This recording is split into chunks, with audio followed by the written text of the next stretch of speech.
Like, Easy. when Chris Wood scores a hat-trick against you at St James's, I've got countless memories of Chris Wood being squared the ball and having all the time in the world, no pressure on him, rosetting it, you know, one-on-one with the keeper, and yet he looked like fucking Ibrahimovic against Newcastle.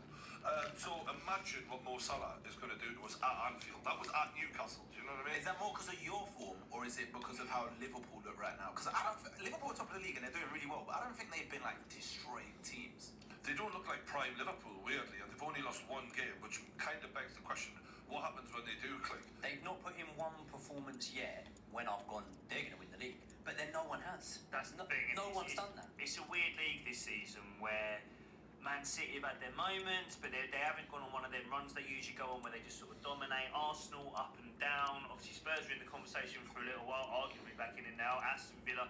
There isn't one team that are running away with this league, and I think this could be a league where someone wins it with 82, 83 points. Today could be the day. That's actually the interesting thing about it from like a purely football fan point of view. If I'm taking the Newcastle hat off of, if Liverpool smash Newcastle, which on form we're in the bottom three right now, and we're getting 3 put past us by Nottingham Forest, it's very possible that they could smash us today. And if they do, that's a big statement for them when they've only lost one game, and that would put them level on with the most wins and top of the league by 3 points. But you know what? That's the beautiful thing about the Premier League. Because even Fulham, they lost 3 games in a row before they played Arsenal, and I didn't really give them a chance. And then they put in an amazing performance against Arsenal, and you're like, so that could happen today. You don't know with the Premier League. And also, like what you're saying about Fulham, all of these teams have got players that can win matches. Yeah. Like, they've all got players like Raul Jimenez yesterday. Like, he looks unplayable, and even with a Newcastle team, let's be honest, like it's decimated, and the bench. It's non-existent. Mate, that's a Carabao bench, isn't it? That's a proper Carabao bench. You've still got top players in the team. You've still got Isak. You've still got Kamara. Like, there's still players in that team who could do things to trouble him. I think one of the problems with Newcastle, a lot of the players who are playing are also injured. I'm pretty sure we're pumping people full of painkillers and making them play through the pain because there's just clear drop-offs in the way people are playing. And players have said things like, Dan Burn said, look, I'm still injured, but I just came back because I knew the lads couldn't play otherwise, and other players are more injured than me, so it's like, can you do it for the team? And there's a lot of that going on right now. So we're going to see, but I've never been more petrified than today. In terms of the top 5, let's talk about the title race, because it is fucking phenomenal this season. Starting off with Tottenham in 5th on 39 points, and only 3 points between them in top. Arsenal on 40, City on 40, Villa 42, and Liverpool 42, could be 45 after today. Now, Arsenal, you lot were my favourites about 2 weeks ago, and I think Arsenal fans were like, they were doing combined 11 with Real Madrid and having, Arsenal players. They were getting carried away, and rightly fucking so, right? But what the hell's gone on there? Well, we lost 2 games on the bounce, and in a time like this in the season when fixtures are so congested, you fall away that quickly. I don't want to say... You were talking earlier this season, though, about you're not quite playing the same flair like you had last season, and now we're seeing it more and more because looking at the form guide's terrible, but if you're looking at the fact that Jared Bowen has more goals on his own than Saka, Martinelli and Jesus combined. Yeah. That is mind-blowing. It's poor, man, and I think that is the area where people are really focusing. They're looking at our attacking players, those 3 who were incredible last season. This time last season, when we were in for the World Cup break, I think we'd drawn 1 game, lost 1 game, that was it. We'd won every other game, and we were on fire. We were on a 100-point pace. I think we scored a record number of goals for the football club last season, and that attack was it. It was Jesus playing as a pivot, playing sort of Firmino role, similar to Liverpool, and those 2 wingers going with him. For me, there's 2 problems. First of all, you can't try and win a title pinning all your goal-scoring hopes on 2 players who were 21 at the start of this season. You just can't. I'm sorry, you can't. Like, I still believe in both those players, Saka and Martinelli. I think Saka's a world-class player. I think Martinelli has the potential to be as well. You can't hope that they're going to do a whole season on their own with a player like Gabby Jesus, who comes out and does interviews saying that he's not a goal scorer. The other issue you've got, mate, it's interesting watching Liverpool today because we all know that Liverpool have done a bit of a midfield rebuild this season, right? And I think you can question how well that's gone. Szoboszlai 1 goal. He's had a lot of Liverpool fans on his back over the last couple of weeks. Endo, I'm not so sure. Arsenal have done the same thing, and I spoke about this after the Chelsea game. We've taken Xhaka and Partey out of the team, replaced them with Havertz and Rice. Now, for me, Havertz not quite on forward watch. He's kind of on probation. The tag's on his ankle a little bit. Rice, everyone's been talking about how he's been the signing of the summer. I'm going to say it now. The last couple of games, Rice has been potent. Last couple of games, we've seen the flaws of Declan Rice, which is when you've got a team who don't want to come at you at all, who just want to sit back. Rice takes too many touches. He doesn't pierce through the lines. He can't drop a shoulder and go around someone in the way that Thomas Partey does. You go back and watch clips from last season of when we were really, really good. Thomas Partey, base of midfield, getting pressed, one touch, balls out of his feet. Factos. So when you're judging these attacking players, Saka, Martinelli, Jesus, yeah, their goal numbers are absolutely dreadful. And if they carry on at this pace, they're going to finish the season with 4 goals, 5 goals, 7 goals, and it's going to be a disgrace. I don't want to let them off. You're missing another player here as well. Odegaard's been well off it. Yeah. In comparison to the season before, maybe he set the benchmark so high because he was so good the season before, but Odegaard quite a few times this season, I've been thinking, he'll have a good moment, and I'm thinking, right, here's where you really kick on again. He's been the best of the bad bunch. If I'm really, and I've got to be honest with you, after watching the West Ham game in particular, if I was him, I'd have gone into that changing room throwing punches at full time. I'd have been so pissed off with those forwards because the chances he laid on the play for them, he's been unbelievable. And I'll tell you what, one thing we haven't spoken about, we've started Eddie Nketiah in I think 13 Premier League games. You can't do that if you're trying to win a Premier League title. I'm not trying to let any of these players off the hook. What we've done in our midfield, love Declan Rice. He's a fantastic player. For me, in terms of defensive actions, the best midfielder in Europe at defensive actions. He can't pierce lines in the way that Thomas Partey does. Kai Havertz, I've got to be honest, the defensive stuff's the most impressive thing about him. Counter pressing, winning second. It really is, mate. That's not what we were expecting. It's not what anyone was expecting. It's not what we wanted, I'll be honest with you, mate. And he started scoring a few more goals recently. He can't pass the ball like Granit Xhaka. You can't take all of your ball players, all of your ball progressors out of a team and expect your attackers to receive the ball in the same areas and score the same goals. All Arsenal fans have been on the back of Zinchenko the last few weeks. He loses headers. The best right winger in the world beat him with a step and scored a goal that no one else scores. Yeah, great. Take him out of the team. Who else fucking passes the ball? No one. Because you've taken Partey and Xhaka out already. He's the only one that can pass the ball from deep. So I'm not defending these Arsenal forwards. They've been a real letdown. I look at Son at Spurs. I look at some of the Chelsea forwards. I think Mudryk was on the same amount of Premier League goals as Saka before he scored yesterday. They don't look good enough. Mikhailo. Who you're competing with is Haaland on 14 goals, Salah on 12. Well, yeah, mate. There's no one you're competing with them for a title. And this is, I've got to be honest with you, Arsenal fans are going to look at this January window and go, we need reinforcements. And there have been names that have been mentioned. There's been Ivan Toney who's mentioned. There's been Pedro Neto who's been mentioned. Players like that. I've got to be honest with you, mate. Would City buy those players? Would Liverpool buy those players? No. If you really Pedro want to Neto compete tal with City, vez. like, you're going to laugh at me. There's a name I'm going to say you can't get him in January. He's available in the summer. You have to go for Mbappe. That's what you have to go for. I'm not saying we can get him. I'll be really honest with you, if Real Madrid aren't going to get him, I'd say we've got as good a shout as most teams in Europe. But that is the level you have to shop at. You have to shop at Osimhen level. You can't, like, Ivan Toney. I'd love Ivan Toney in January. Does Arteta want that, like, traditional number 9, the sort of player that holds up the ball and scores those type of goals? Or does he want a player that rotates, that is like that Gabriel Jesus Mark II, but can actually put it in the back of the net? Because for me, I think if you put a number 9 with Arteta in his system, I don't know if he gets the best out of it. I think you get to this level as a club where we're 4 favourites with the bookies for the Champions League. We were top at Christmas in the Premier League. When you're at this level, I don't think it's that easy to go shopping and find players that immediately improve you. Do you know what I mean? Perfect for you. And with Newcastle's FFP situation, Isak. Yeah. If you're talking about a ball-playing, clinical striker who actually can receive the ball and can play football just the way Arsenal want him to, he would fit you perfect. But has he been fit enough this season? Has he turned up enough? Has he been consistent enough? He's got 8 goals in 11 starts. So, like, in terms of clinically, yes, but yeah, his fitness is a worry for him. I like him as a player, but I guess what I'm trying to say with this is I think you might be right, Josh, that in Arteta's dream world, he would have a centre forward who drops deep, who connects play, who can play a pass. Mate, when you're at this level, you have to take what's out there. Do you know what? But can I just say something? Because me and my friends were having this debate the other day, me and my Arsenal friends. So what we did was, and I know their highlights, but just to refresh our memory, we went and started watching Ivan Toney's highlights.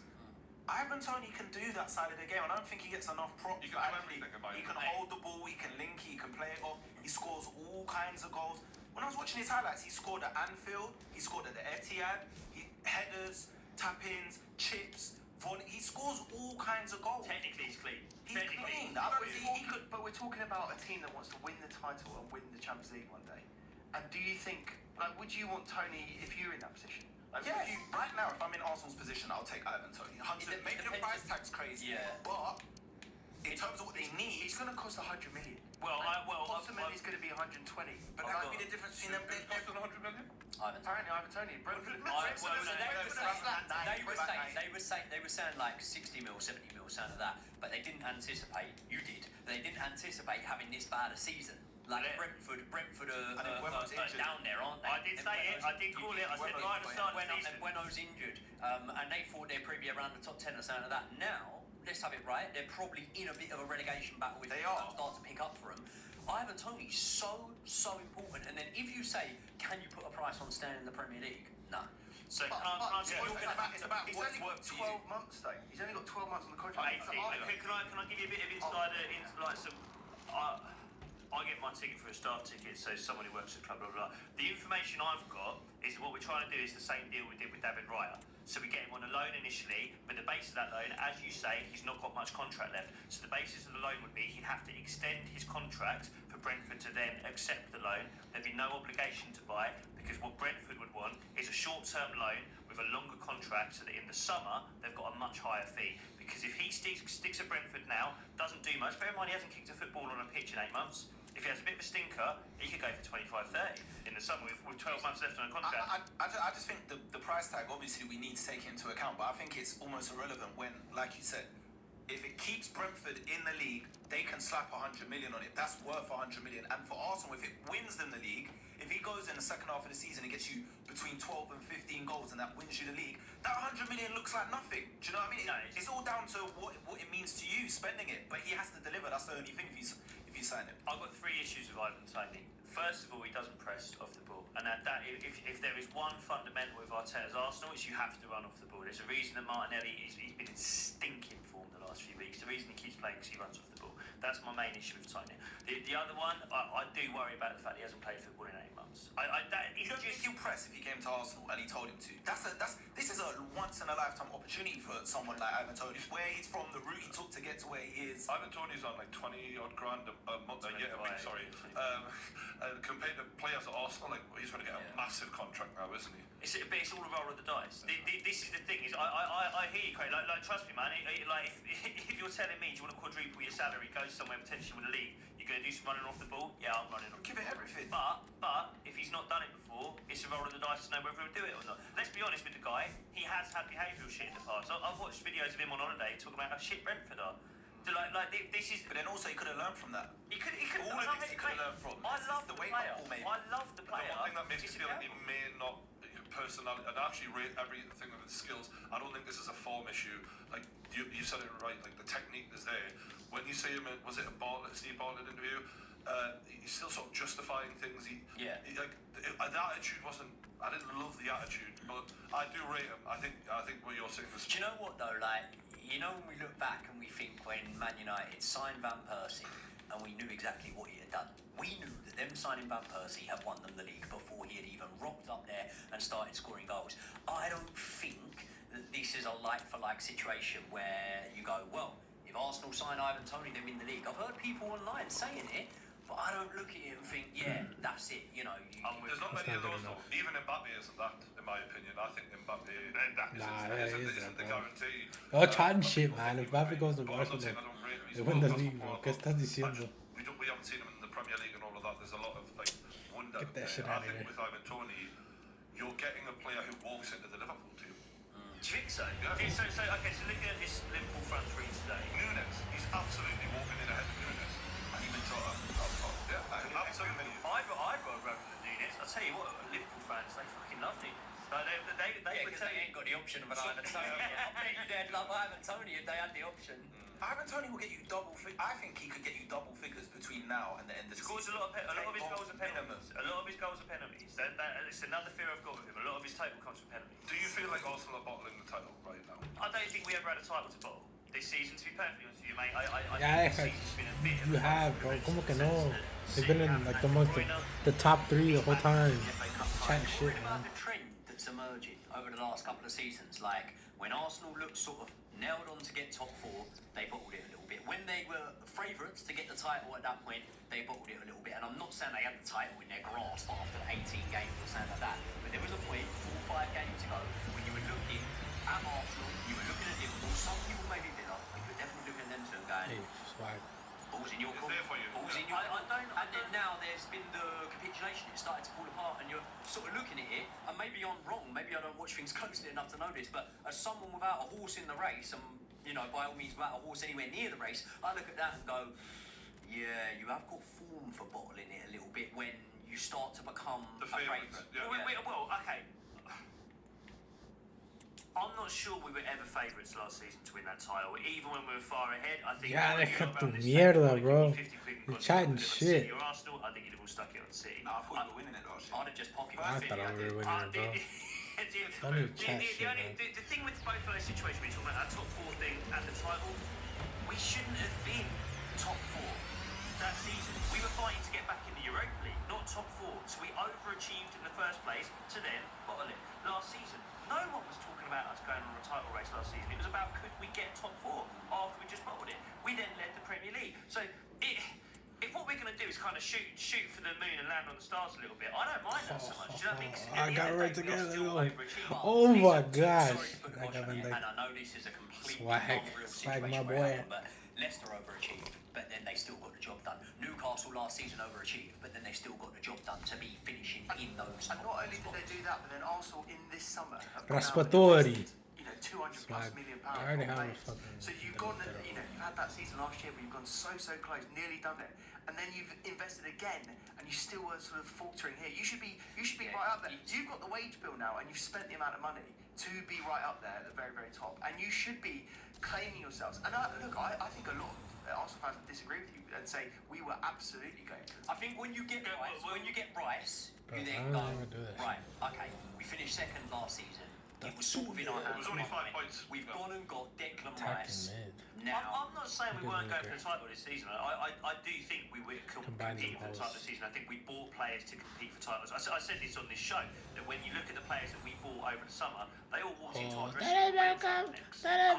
Champions League medal. Timber won everything at Ajax. Declan Rice has won, you know, kind of a medal at West Ham. European trophy, mate. Yeah, well, yeah. When was the last time you won one?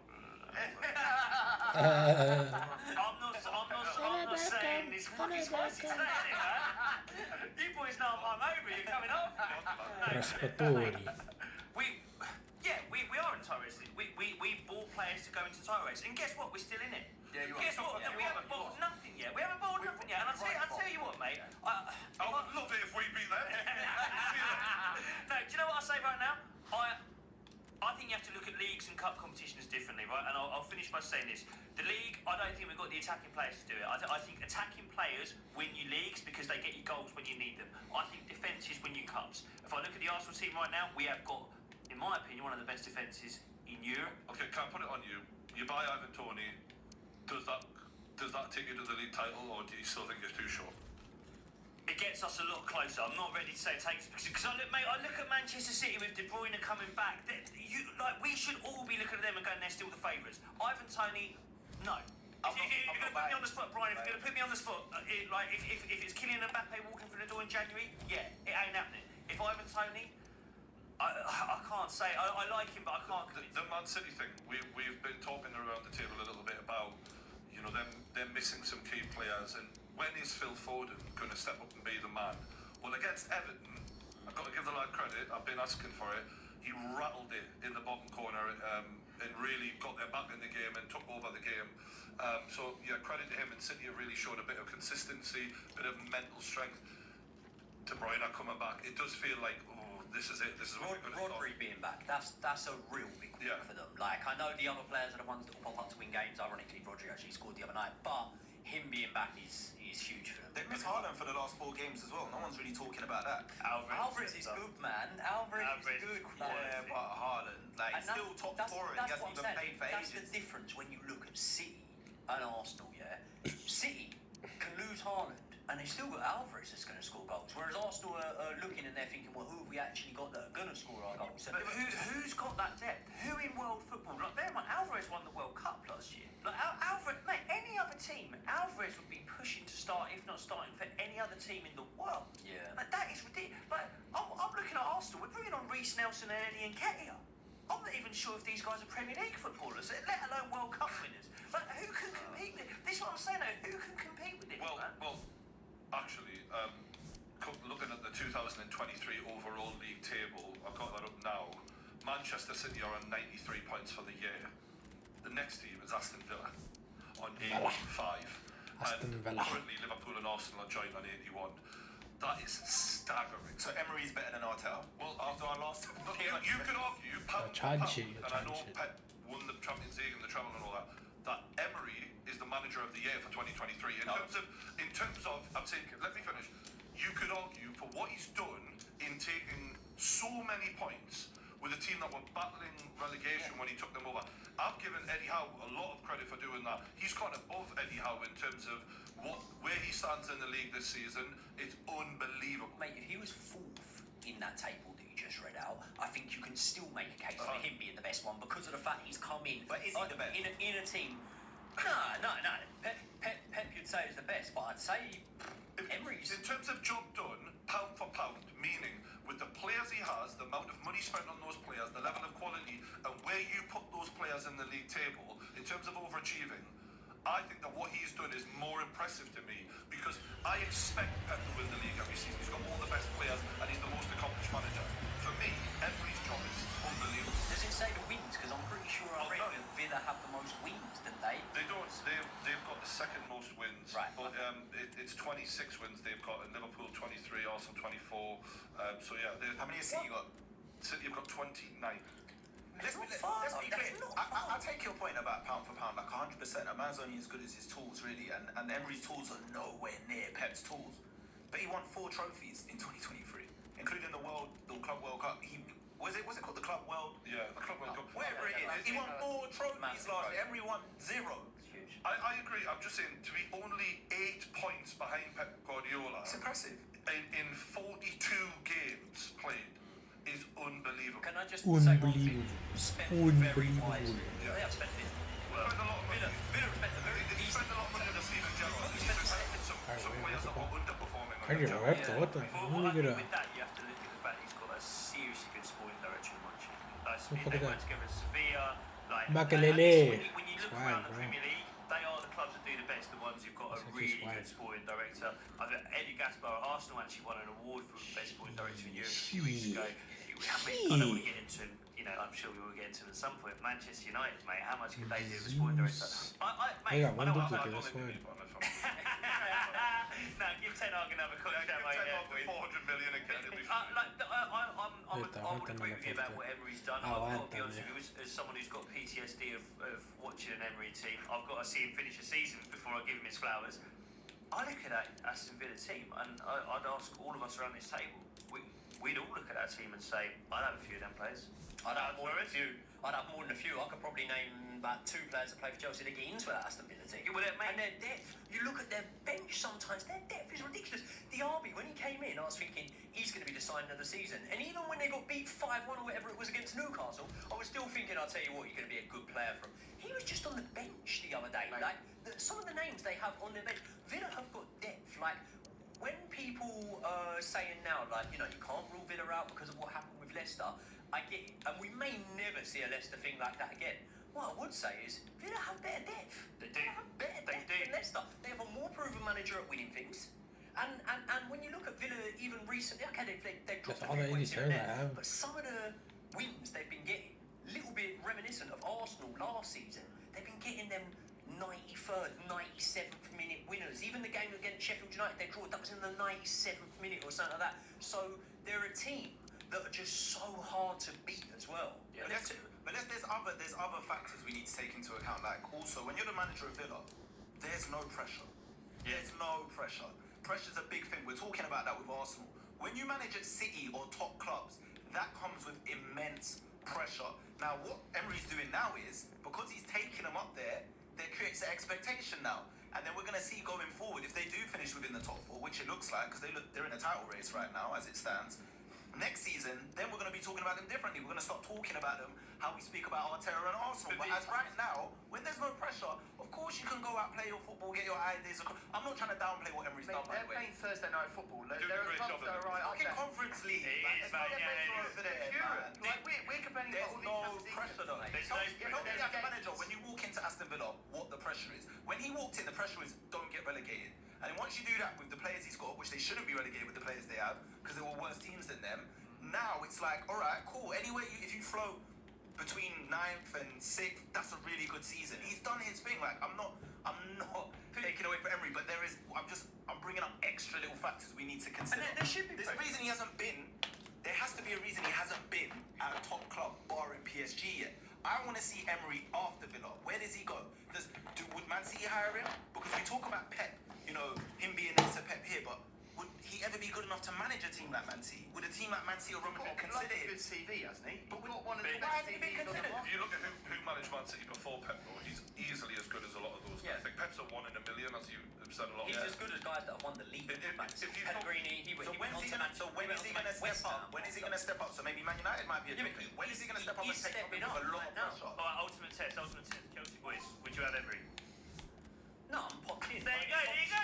No, Brian, no. Brian, Listen, Brian, if Eddie Poch Howe did needs get fired, then yeah, I'd have Emery. Eddie Howe needs tomorrow. Would you take Emery? Absolutely. Oh, Really? If Poch leaves Why not? tomorrow, Of course if he Poch would. leaves tomorrow, of course I'd The take man's got Emery. Yeah. 85 points in a year with Aston Villa, and only Pep has more. He is showing right now just how good he is. And like even in the form table, we're talking about pressure right now. We're getting to a bit more of a pressure part of the season. This is where Arsenal have dropped a few points. Like clearly the pressure is getting to Arsenal. We're talking about pressure. Aston Villa are second in the form table. Do you want to know where the other competitors are? I don't feel Liverpool are pressure. 6th, City are 7th, Chelsea are 10th, Arsenal are Right, 12th, seven, boy. Man United are 13th. Two teams Villa leagues, aren't showing estás jodiendo signs el- of... And they 2-0 up at Old Trafford and they bottled it. They shit the bed. Do you know what it is? Against Man United. This is who are coming dead. from me. Yeah, but Nobody that likes to was hate on like- Man United more than me. Man United played fucking good in that game, actually. give I've it got a to say. play, for sure. It was one of 2 games all season where Man United actually played well. Yeah, but if Villa play at their Yeah, level, gotcha. Man United play at their level this season, Villa beat them. No, but you're saying that because of what we've seen, but actually if we're talking about match winners and a lot of the money they spent in Man United, if Man United had a decent manager, we'd see a lot more of that in my opinion, but that's a whole... So we're not going to put out wobble then? Well, yeah, 2-0 up and losing 3-2. It's impressive to then go and win the next But, game. but Pep Guardiola dropped points against Crystal Palace, man. Like, Yeah. that sometimes just happens. And, Right? and I'm actually not trying to dig you out here, but I will use Tottenham as the example. When Spurs finally come to the end of that winning streak, sort of thing, Yeah. it was like 4 losses out of 4 or something like that. So, listen, Villa had to go and win more matches, but for Villa to then lose that match and then come back and win, I think is quite... You're bringing me on to my next point. Speaking of Spurs, though, they're 4th in the form table, Yeah. and they're having a resurgence. Yeah. Are you a believer again? Do you feel like it's turning back after that one? It's not all bad, it's in the way. That felt like it's might come up. I haven't been convinced with our performances though, I'll be real. The points I'll take them all day, every day of the week. Bournemouth's a good win. Yeah, and We talk about even Bournemouth, Everton. they were top of that form table, weren't they? No, even when we played Everton, they were on form. Like we've taken points off some good teams that are in a good vein of form, but the performances for me, and to be honest, I'm expecting it. We got loads of Everyone injuries, in the title race is saying the same thing right now. Like Arsenal fans, Liverpool fans, I'm hearing the same thing from City fans. Performances, and we said this at the start. No one's staking that claim yet. But you know what the difference is though, and this is where I could just flex a little bit. Villa, and this is what I was gonna say, and Arsenal haven't had that many injuries. They've actually had a lot of rubber. You're gonna say Timber and Partey, cool. In your starting 11, you haven't had key injuries to your spine. Rice has been there, Odegaard's been there, Saliba's been there, Gabriel. Fuck, I had to do it. I should What, have like what, 3 weeks max? He missed 4 games. 4? Was it missed 4? 4 games. Odegaard's played 17 in the Prem. He's played 17. In the Prem. Damn, You've only played 20 games. That's not an injury. Right, boy. It is an injury, but you know. Look at We've this lost photo. Van de Ven, Fucking Romero, corner, Maddison, Basuma's been suspended twice. Like, we've lost all kinds of players all over the pitch. Villa, I haven't even had any Mate, considerable Johnny injuries. Watkins plays every minute of every game for Villa. Like, Have they had considerable injuries? yeah, but they got Pau Torres, they got all. We've got 10 first player injuries right now. Newcastle have had, like you said, been decimated. Mate, they're playing in these- Europe on Thursday night. You're sat at home with your feet But up. all I'm I'm saying is we've had our injuries, and so this leads back to my point, right? We haven't been playing that well, but I empathise and I understand it, and I have to move with a bit of logic because we've got so many key players missing. But it just leads me to believe if we're 3 points off the top with all these injuries, and before we had them, we were top of the league. Where would we be if we had Van der Ven, Madison, all of these players like Villa have had? What you're saying, mate, is that Spurs are title challengers. If they stay fit. Right now, we're in a title race. Right now. We are. I've waited 20 games for this. I don't know, but I don't think we're waiting going to win for it. But I don't think, no, but you asked me when, he asked me when it was 10 games. It's now January. Flip it up. What did I say? You actually said after Christmas, if you're still up there, then you're in the title. So, and now you finally admitted that. I love it. Yeah, but if Arsenal are 1 point above us and they're in the title race, how are we not in the title race? Mate, you're in the title race 10 games ago. But we're not going to win the title. I'm worried for Spurs and Liverpool because of that Asian Cup, African Cup of Nations. I can't think, but I feel like Arsenal and Man City aren't going to be as affected as badly. No, they're not. Partey's still injured, sir. Well, he's not going. He's not going. He's not going. Yeah, but that's why I'm asking. Mate, Is Tomiyasu playing in it or? Tomiyasu's going to go to the Asian Cup. Yeah, well, it's One player. Tomiyasu. He doesn't play all the time. Yeah. Chelsea have got Nicholas Jackson going. We're going to be absolutely fucked. We are. We've lost our 2 midfielders, Basuma and Sarr to that. Yeah. Son's going, who's our top scorer. We've got injuries, in Madison and Van der Ven. Like we're juggling right now, but we're still there somehow. So do you know, Brian? I'm happy. I can't complain. Like I think, do you know what this shows to me? That Ange is a fantastic manager. Yeah. That's what this shows. I agree. Yeah, that's all it shows. I've rated him all season for sure. Should we go around the table and say who we think are going to win the league then? Right, I'll start because I've asked the question. I honestly do think that Liverpool will end up winning it this year. I don't think City will come back. I don't think they'll do. I don't think De Bruyne will be fit enough. Like, I just think they've got some weaknesses in their team. So I reckon Liverpool will do it. I'm gonna go, and you know where I'm gonna go, because everyone seems to think I support them on the slide. Yeah. Manchester City, I just think we ain't even seen the best of City yet. I feel like a lot of these other teams, maybe not Liverpool, they've still got other heights to hit, but a lot of these other teams are playing out their skin to an extent. City have been in like 2nd, 3rd gear this season. They could still click. And if they win their game in hand, how many points are they off the top? 1 point? Yeah. 1 or 2? Depending on tonight, they could go top with that game. Yeah, they could. Yeah. City, If Liverpool lose, they'll City for me, yeah, easy. I think. I think if either Arsenal or Liverpool were to win this league this season, we'd have had to put some runs together at this point. We'd have had to create distance between us and them now. Now that they've got De Bruyne coming back, Haaland coming back, Alvarez back on form, Foden finding form, yeah, it's just too much quality. If it's not going to be City, it's going to be Liverpool for me. I think, do you know what? I think I'm just going to have to go City. But if it's not going to be City, it's going to be Liverpool. And purely on the fact that I do define this era as Klopp and Pep, and I just think for it to be 6-1, 7-1, something like that is ridiculous. I think Klopp has got to get another one in there, and I think because of the fact they are still there or thereabouts. But again, we keep talking about the African Cup of Nations. Salah's going to be a massive miss. Yeah, but it's 2 games, isn't it? Like we're looking at it. We're looking at it now. Like there's loads. January's quiet. It's all FA Cup. It could be a lot more. And then it could be 3. I don't know if Egypt got to the final of the last one, didn't they? Was that the last one? Yeah, they did. Yeah, but like, And also, we're not buying 6 games. we're not really accounting for injuries that much. Like, obviously we can't, because we can't predict if players will get injured, but we can assume players will get injured. And it's like, City are way more well-equipped than other teams for injuries. They'll still be fine because they still sort of were fine. But Kevin De Bruyne, I'm not sure. Like, he looks a bit different. That's one thing. But like coming back from that injury, like it's quite a bad injury. He is 31 or something like that now. He's slightly older, I think, 32. And also he got re-injured with a similar injury. Like there's something about it where you do worry about how well he's going to recover at his age, and also like I don't know, like there's something about that I'm not quite sure if it's. we got a free kick here, by the way, for Liverpool in a really dangerous position, which was soft as fuck. The referee bolted from the reaction of the fans. There's no way this was a free kick. Barely even touched. Salah on the edge of the box. 3 minutes, let's go. Trent's having a really good season. Oh, he's gone for the front post. Go on, lads. Salah has the ball. Yeah, Trent is having a really good season. I've actually seen him do quite a good bit of defending recently as well. Like a few times, done a one-on-one the other day. I can't remember who they're playing. And I was like, go on, Trent. I think it suits him getting in more central spaces. I think that's something Klopp's done really smart this season. There's a lot of their midfield I'm not really convinced by. I'm not sure about Endo. Sober's lie up and down. I think he's been their best player. I'm gonna stick with Arsenal actually, just because like I've backed them for a while, and I've seen a few things about Man City that I'm just like, you know what, I don't want to flip flop now, because it's tempting to flip flop, because every single other week teams are dropping points left, right, and centre, and I think it's not going to be. I don't think it's going to be a season where City go on a 14-15 game run. I think it's going to be a lot more a back and forth, up and down. So I'm going to stick with that. So no one's backed Villa there, who are still in the title race at the moment. Does anyone on this table think that Villa don't finish in the top 4? No way for me. Like, they're in the top 4. Definitely in the top 4. I think definitely in the top 4. Yeah. Villa top 4. Come the end of the season. Well, I have to back Spurs because I support Spurs and we're right there, so I'm going to back Spurs. But yeah, and I don't think Arsenal are not going to get top 4. Liverpool are definitely going to get top 4. So is Man City. So I have to back my boys. We're right there. I don't think. I agree with Craig. I don't think they'll get top 4. I don't think they will. Those would be the ones I- that drop Do you out. think Villa don't get top 4? I don't think they will. I think Spurs will come into What it. if they progress in this Conference League? Because we saw what that did to West Ham. And it will. And that is why they Do know bought it. whatever it is. So what- That's so what what that you're affect buying for. I don't know. It will I will also affect think- them, but you've got so many injuries, and you've got players that are going on international duty. Like you're going to drop off in the next couple of games. You're going to drop off. But theoretically, by the second week of Feb, if everything goes well, we'd have everyone back. Yeah, Spurs put How we don't injuries have out of Europe? play.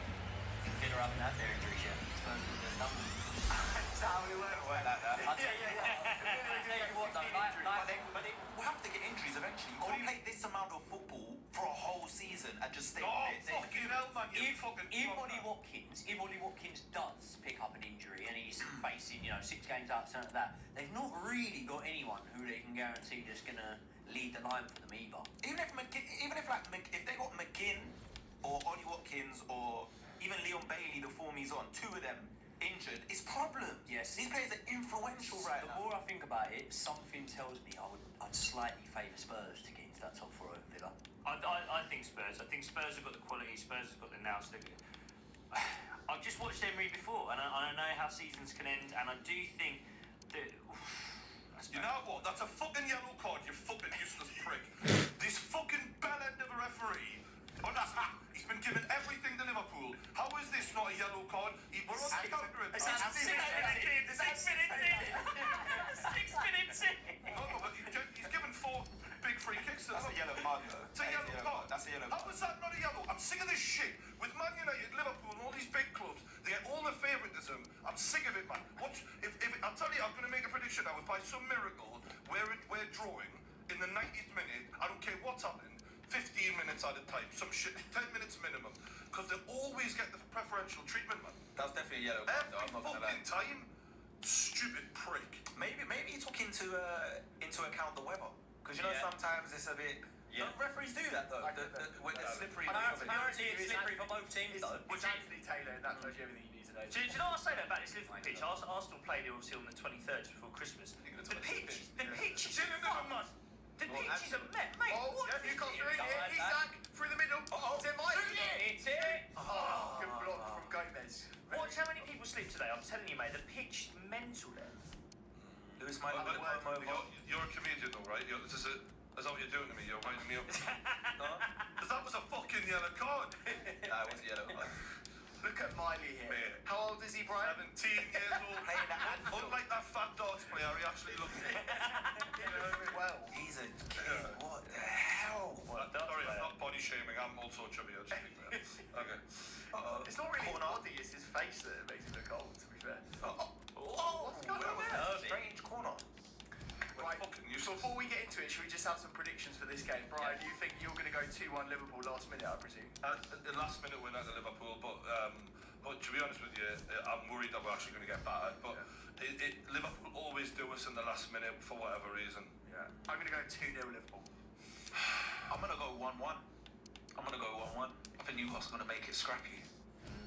2-2 for me. I think Newcastle started quite well. I thought they created a chance already. I got 6 of our last 7, I think. I'm going to go with a hat trick of draws. I think score draw. I hope he's alright. I'll take a point right now, thank you. Get the hell out of here. I'd love for you to get a point. Get the hell out of here. Brian, we've been talking about top 4s and title race. Where do you see, like, what is the realistic hope for Newcastle? You don't think you can get top 4 now? I think it's absolutely gone. But my thing now is like for salvaging pride is like This reminds me. To be fair, I was heavily critical of Liverpool, of Klopp at the start of the season because of his attitude, and I do rate what he's done in managing to patch some of these holes in a way I didn't expect them to. I think Newcastle are in a reminiscent situation of Liverpool the year after their title win, where we're still a good side, but you just can't perform when half of your squad are injured or whatever. For me, there's one thing the players owe us. Next weekend, we're playing Sunderland. Just fucking win that. Yeah. For the rest of the season, I don't really give a shit. But beat Sunderland because we haven't played them in a fucking decade. They played well today as well, by the way. They look decent. Bellingham. Yeah, Bellingham Bros playing for them. When you've got a mate that supports a team, you always take a little bit more interest in that team. So for that reason, I actually know there's a lot of underlying factors with Newcastle. Not only the injuries they've got, the players on the pitch in other circumstances probably wouldn't be on the pitch as they're carrying knocks too. But there would be a lot of people that look at, say for example, this Newcastle line-up today and go, mate, it's a near to close strength, fully fit line-up. I mean, obviously Trippier's out of there and you have got absentees, but it's not, you got to say. I'll tell you what, Joe, the way Trippier's playing, I think Livramento gets in on form. Livramento's a good player. He's class. Good player, but I don't think with a Kieran Trippier you can judge his worth on What I'm terrified about is Dan Burns in horrendous form, and he's up against Mo Salah. That, for me, is a match made in hell. And as is Longstaff, he's in horrendous form. He can't be fully fit in my head. How are you guys approaching this game? Do you think? Do you think you're going to do what Man United did at Anfield? I think we're a little bit more. Fucking hell! How could you not be more ambitious than that Man United side? It was pathetic what they ended up doing. They got a point. They got a point out of it. I think we'll be more ambitious, and I think that actually might end up being the undoing. To be fair, but defend for our lives and hope for the best on the counter attack. I'm not mad at any teams that go to Anfield and play a low. It's one of the hardest, isn't it? Just do it. You know what shows Newcastle's current sort of fitness and everything at the moment is say Bruno does go Liverpool in the attack.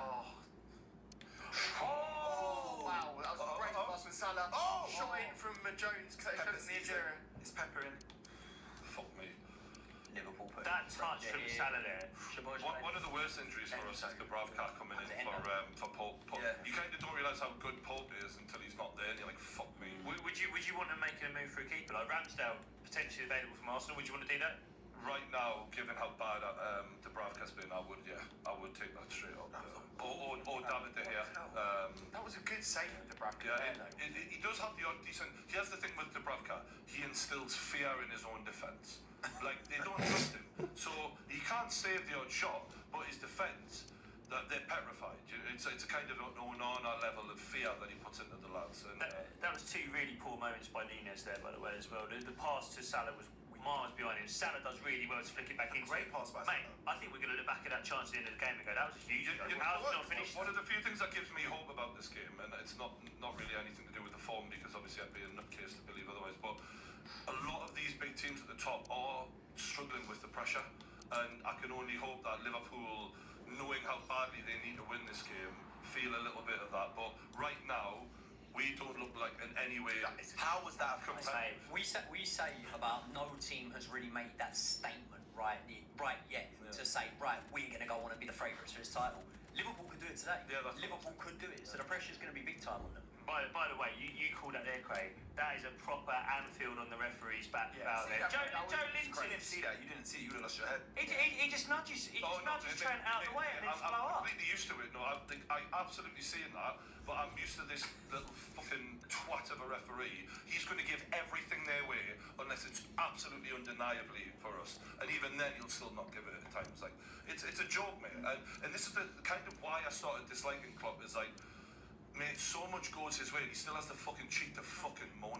That's what my dad said. My dad said he just complains when he's the love club. I literally once did a video called put some respect on Jurgen Klopp's name. The whole Liverpool fan base went, oh, fair play, but this was when they hadn't won the league, and I think they'd gone out of the Champions League in the semis or something like that. And I was a real believer in him as a manager. Still believe he's great, but he's a fucking knob. That's honestly, it's nothing. It's not about his. I think he's better than Pep. I actually think, like, pound for pound, and I know Craig thinks I'm a nut now, and he's got every right to because Pep's got all the medals, but I think if they had the same budget, Klopp would probably have more medals. But I still think he's a knob. Like, he's such a whinge. The way he went on with that reporter the other week, like, just because of the early kickoff thing, you don't have any right. That was a Do you know bit what? Do like... that to me, you fucking prick. Do that to me. Honestly, because I don't like them. I don't like hard cunts who bully people and then they think they're hard. But then when it comes to actually if someone stuck it on him, let's say how you deal He with that. found it difficult to get over that as well. Yeah. He had his bite, he went, I can't believe He's you a said bully, that. mate. And He's a bully. then it's like gone on, they've tried to go and he brought it back up again, he went, I still can't believe you said it. It's like... Mate, he's a fucking bully, man. He's a big guy though. He's like 6'3", Yeah, well, you know, he's a 4. fucking old guy, isn't he? I can fucking knock his fucking dentures out. Funny enough, I heard Klopp's looking to get on Misfits, so... You know what I mean? Me and you are Misfits, bitch. No, I mean, speaking of Misfits, we'll give Joey a shout because he's just signed to have his first fight on Misfits. Yeah, let's go. We're going to be in Leeds, January 20th for Joey Knight versus Most Wanted, who is a Twitter influencer and a YouTuber who's had a bit of an MMA background, and it's going to be a big fight for you to get started, mate. Yeah, it's going to be good fun. I'm looking forward to it. It's weird because I didn't think I'd be getting back in there. Boxed a little bit when I was younger, but yeah, all systems go now. Yeah, training hard, dieting hard, got that weight to cut. Yeah. It's going to be good. So yeah, make sure you support the lad. January 20th on Misfits, can't wait for that. Newcastle have given away another free kick. It is pissing down, so these are going to happen, to be fair. Do you know what I was sort of saying earlier on, right? When, let's say, for example, Bruno wriggles out of a tight space, you used to see almost like an electric shock go through the other 9 players running forward all of a sudden, and all of a sudden it was like the fuse papers lit and Newcastle 1-1, and that's the main thing I'm seeing now is someone will wriggle out of a space, someone will find the ball in a little pocket where they can deliver something, and there's just not the legs there at the minute. Yeah, But it's just legs though, isn't it? I think, and this is affecting all teams. I watched Arsenal yesterday, we're flat as a pancake against Fulham. We were talking about this earlier, like, is it time to talk about a winter break? Are we sort of technically having one? Well, it's sort of FA Cup and weekend, Carabao. and then there's a Carabao I think it's Cup, time and to there's cut. We stopping 10 to 15 minutes at a time at the end of every game, man. Mate, It's bullshit. it's mental. It's absolutely ridiculous. It's getting crazy. What's the solution though to stop? Because the time wasting thing really annoyed me at the end of last. I understand that, but do you prefer having like all of these injuries? Like it's one or the other. Like we're still going to get time wasting, and when you get players playing 100 minutes of football, that level of fatigue, like whenever anyone trains in any sport, like when you're in fatigue, that's when all the injuries are occurring. And for me, it's no coincidence that this season is the record amount of injuries I've seen. And we're playing 100 minutes of football. Would no one favour going the American style and just stopping the clock? Because I know you can still time waste, like the keeper can go down, hold on to What is the difference? Like that's kind of the same thing, is it not? Like basically you're stopping the clock, you still get that time played. If you think about it, the data last season was like 50 minutes in yeah, but I don't think they correlate or Might just be even calculate more. the amount of added time correctly. If you stop the clock, it might even be even more. But the point is once you start running from minute 1, He's offside. Surely offside. Nil. Fuck's sake. Louis Diaz. Diaz has just scored a goal. fucking hell, man. Darwin looked like it was tight. It looked like it was close. I'm sure they're going to have a look at this. But it's literally gone through the middle of your defence there. No, Neil's still on the thing top left. Yeah, He's offside. off. Yeah. It That's looked a offside. big warning sign though for that Newcastle defence. How did they give him that much Split. space?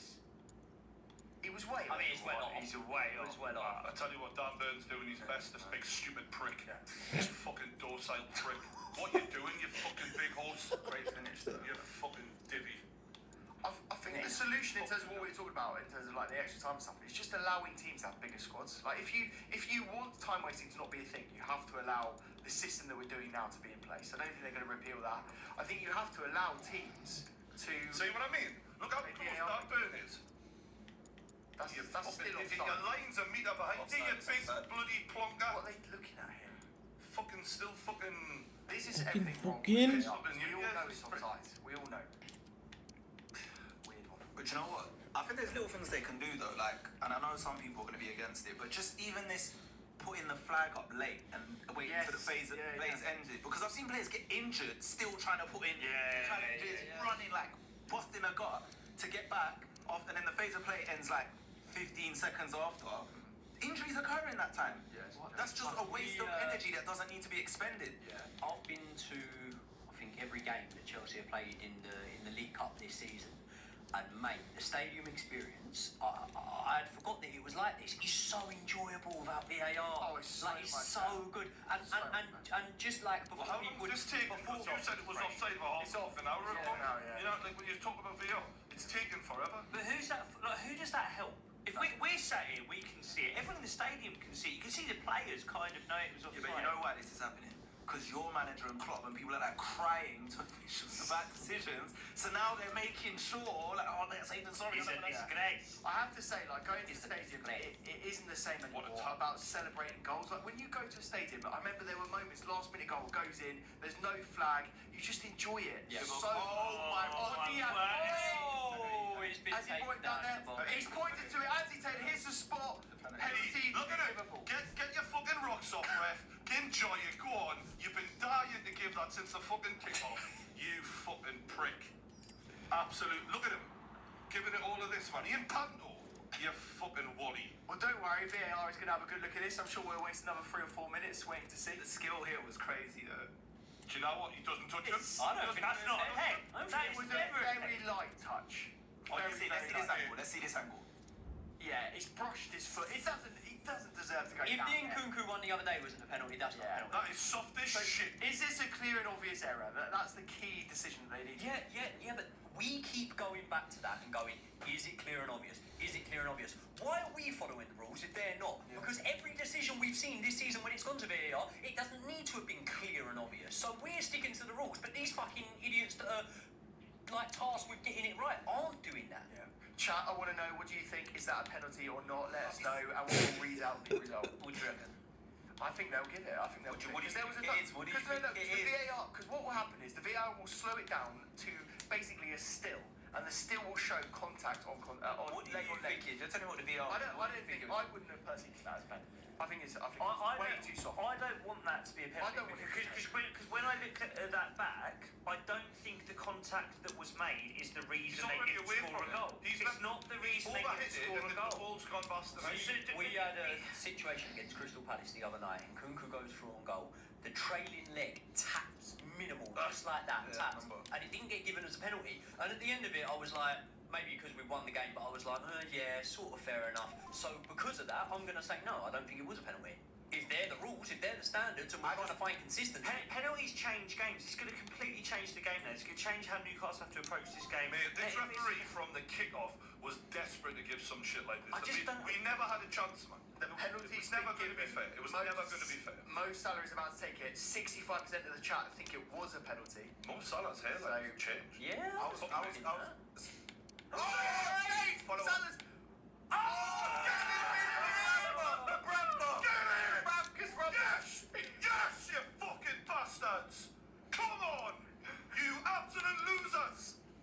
Salah's hairline not getting any better after that. elephant in the room. That Get your was dick out again, Salah! Get your dick out again, penalty. son! Yeah. Yes! Is there a safe time? I didn't want to say it. Is there a safe time to say that I actually thought it was a pen though? Yeah, because you know what it is? When you lunge and you don't play the ball, you lunge like that, you don't play the ball, you make contact, even if it's minimal, you're just giving a ref a decision to make. I think it's a foul. You're not explaining why you think it was a penalty when saying that, though. Yeah, that's why I think it is, because he didn't play the ball. You said... Because he touched him and didn't play the ball. Yeah, but was it enough to bring him down, in your opinion? Honestly. Nah. Craig, do you want that to be a penalty? I don't want it to be a penalty. I don't want that to be a penalty, but I can see why it is a penalty. Does that make sense? Yeah, I hear. Yeah. With the rules He just as they felt are. desperate. Yeah. He just like... I've got to say, that penalty from Salah was awful. It was terrible. When Salah stepped up to take the penalty, I think the only Cole Palmer is the player in the league that I'd fancy more at that moment in time. He hit it down the middle, straight at the goalkeeper, in the worst possible... Yeah. We're going to lose 5-0 at this rate. Can we get the fucking ball away? Christ on a... The way he hit that penalty, yeah. The way he hit that penalty. Have you ever played heads and volleys? Yes. Mate, you know bum slap? Yeah. That looked Heads like and bum slap. volleys. Straight down the That's middle, what I'm fucking saying. hard as he can whack it. It was a bad It penalty. wasn't even that hard, to be honest with you. It wasn't even that hard. Oh, God. Newcastle have got to wake up though, man, because that's what twice in 2 minutes that Not you just even- slice through. We're fucked, man. We're fucking getting hammered, yeah, man. Like, honestly, this is just waiting to happen. There's been a bit of justice there, 'cause the that was a soft pen. What I think Liverpool did is quite... Justice would be us getting the soft pen. Well, where Liverpool differed to to like City and Arsenal a lot. City and Arsenal really want to dominate the game, really want to dominate territory, and they want to get their defensive line onto the halfway line and just compress the game so much. What I like that Liverpool do, and I will give Klopp credit for this, he lets his defence drop a bit just to stretch the game out. And that's how they're cutting through you all the time, because it's not like you've got your midfield 2 yards in front of your defence just stopping things happening. Look at this. Yeah, You're having to go out and chase, and it means that when they do get through, it's their attackers versus your defenders, and they're just running through you. Tell you what, there's a lot of this game to play, right? But if Liverpool failed to beat Newcastle here, right? A Newcastle that, let's have it right, they're a good team, but they are on the ropes, right? They failed to beat Man United here.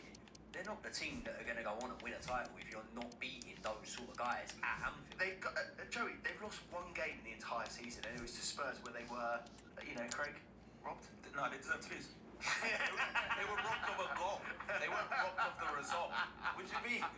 Even when they scored that goal, they had 10 men. They still could have lost. I actually think Trent might have actually been the worst miss potentially. I don't know, like to not even to be able to hit the target. Second time he's had a chance They're in. like that. Over the Oh bar. my God! Yeah. Do you know what gets weird? Yeah, you know the sort of meme, is it the picture that's going round saying how did Declan Rice stop this goal going in, the Liverpool against He didn't stop Arsenal? that goal. He didn't stop that goal. Never let the truth get in the way of a good story. Do you know what I mean? Declan Rice didn't stop that going in. Trent hit the bar with it. Never let the truth get a good meme. Fucking hell. God almighty, this is horrendous, lads. This is absolutely horrible. Brian, do you want Newcastle to start playing like United now, just bunker down and stop this happening? Mate, I think that's what they think they're doing. We're just not good at defending right now. Oh my God! Can I just say, 26 minutes gone, they've had 10 shots. Liverpool. Yeah. It's crazy. I fucking hate it. Hate it. Hate playing Liverpool, hate playing Everton. Just keep us the fuck out of that place. Horrible. Horrible. They're just hard to play against, all of them. We got beat 3-1. Was it 3-0? All in the box. Canate with the head. Right? Another Is that corner. us? We got kick. You know, the ref's giving us something unbelievable. Amazing. Wow. It's been a good game so far, though. Really good game. Been entertaining. Fucking for you, I tell you. It's horrible. Oh, God. This is awful. I've never seen Brian this stressed before, is he?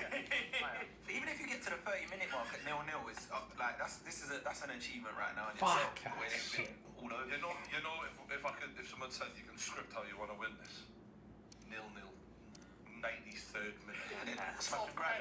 Soft, mate. Yeah, No, you want a soft, I want someone to just knee slide right in front of Jurgen Klopp as well. So, Anthony Gordon, the Evertonian. Imagine. That's what I'd want.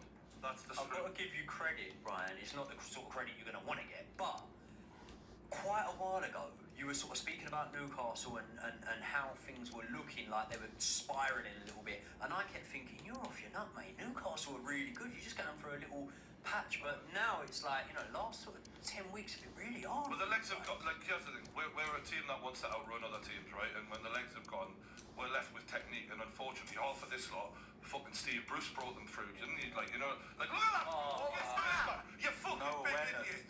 You absolute clown! Bruno Guimaraes is Oh no! San fucking burn. The big Bruno. Even that, Yellow. No. Yellow. Mate, Oh, that's a yellow. He was never There's a hit. yellow. Apparently, yeah. that's Bruno's biggest Achilles heel is his fucking head. He loses his nut and he makes those stupid... That is a stupid challenge. But what happened? Pulled out though. What He did happened? pull out. Before the challenge went in, every single one of us went, He oh, pulled out. we could see it happening. He did pull out there. That actually, he didn't. Like the slide at the start of the game was actually more contact than that. He didn't give a yellow card for that.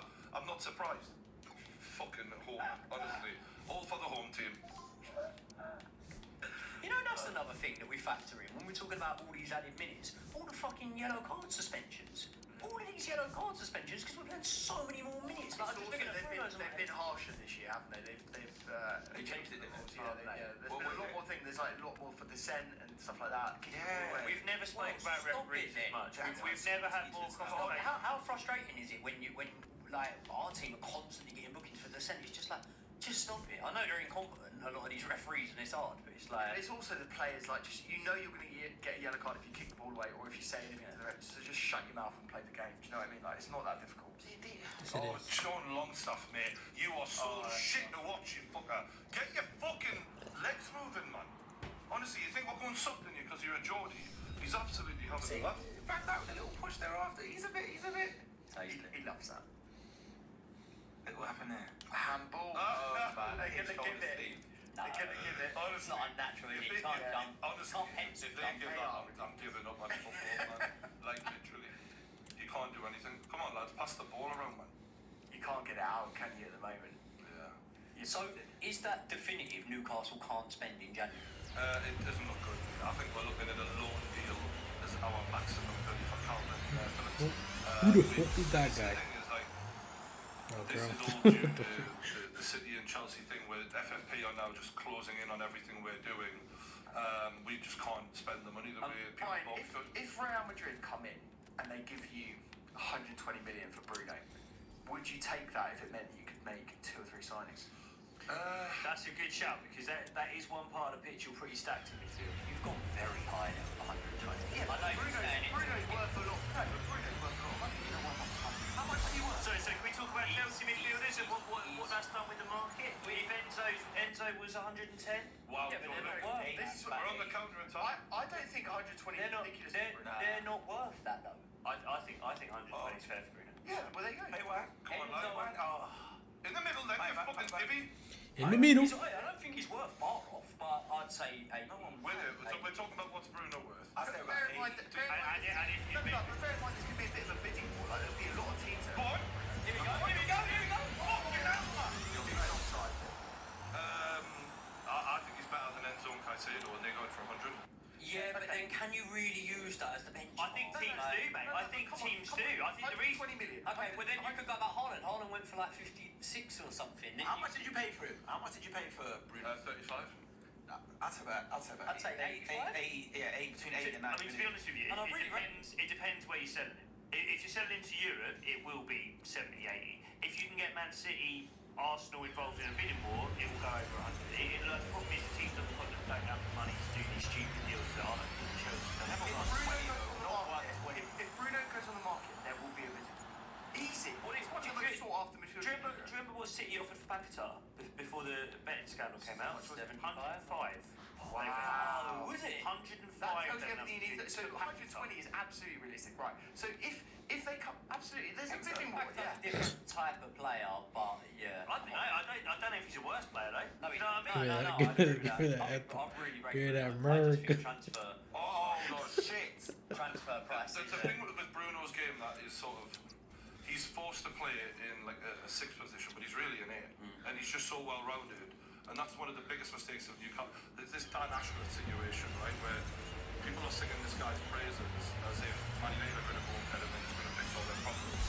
Delusional, in my opinion. Like, Delusional. what kind of director of football are you if you take a job which is supposed to be a 5 to 10 year job, and then you fuck off after 18 months, and in the process you sign Tonali, who doesn't even fit what we're actually looking for. It looked like, you know, when Man United went and signed Mason Mount, and they always had Bruno Fernandes. Like, you're like, that's not. We've got Bruno. We don't really need Tonali. What we need is the central defensive midfielder, and Tonali isn't really that. He's more of a Bruno. Do you think Dan Ashworth will go? Because they often say there's no smoke without fire, and those rumours are persistent. They're really not going away, are they? They've been quite for long now.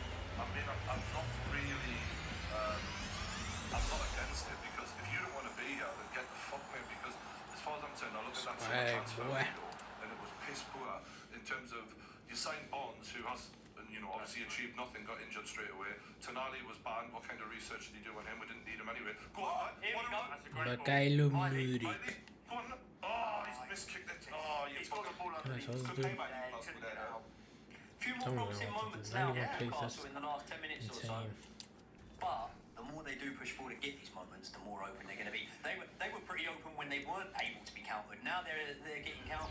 I'll tell you what, it's interesting what you said about Bruno as an 8 there, because there was a moment there when Longstaff was in that left 8 position, walking forward with the ball, almost looking over his shoulder, trying to go backwards, and you're like, mate, like he eventually does play the pass to Miley, but it's like, if that was Guimaraes in that position, going forward with the ball. I've had enough of Longstaff this season. Like, it's weird because I appreciate when he's on form, he's handy, but like What the hell? the level that we're trying to get to Está is tan far, far above where he is. You empañado. know what I mean? And yeah, I think he's one of them who'll probably go to What the freak? a Premier League club, but just nowhere near where we're trying to get to. Like, it's good from Miley. Do you know what? See Miley there? Like, you're 17 years old, and you. So Clooney. Awful from Gordon. And do you know what it is? I think Gordon, when he goes back to Liverpool, every time has an absolute stinker. Like, I don't know what it is with Well, the lad. you know he's getting pelters from those fans. Yeah, Like, but do you know what I mean? It's not good enough, man. Like, you know, like Lewis Smiley, 17 years old, when he goes to ping that ball to Gordon, I know before Gordon even appears on the pitch, on the screen, Smiley's going to hit this perfect because he's got it. And I know that Longstaff doesn't have. He's not on that level, and it's just.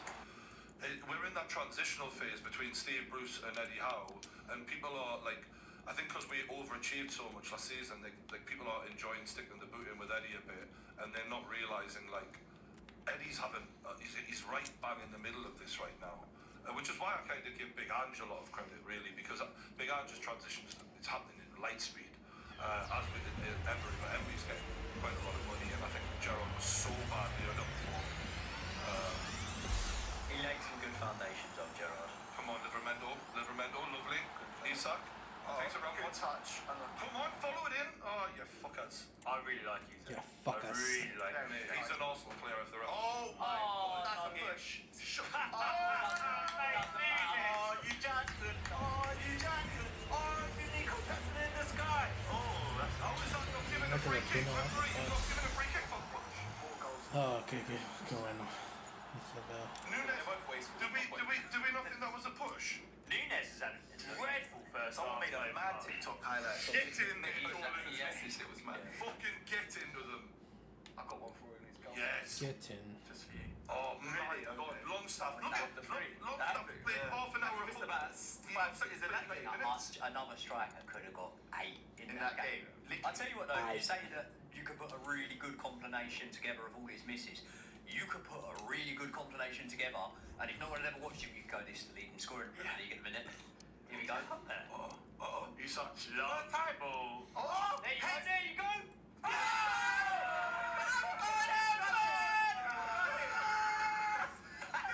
He's off. No.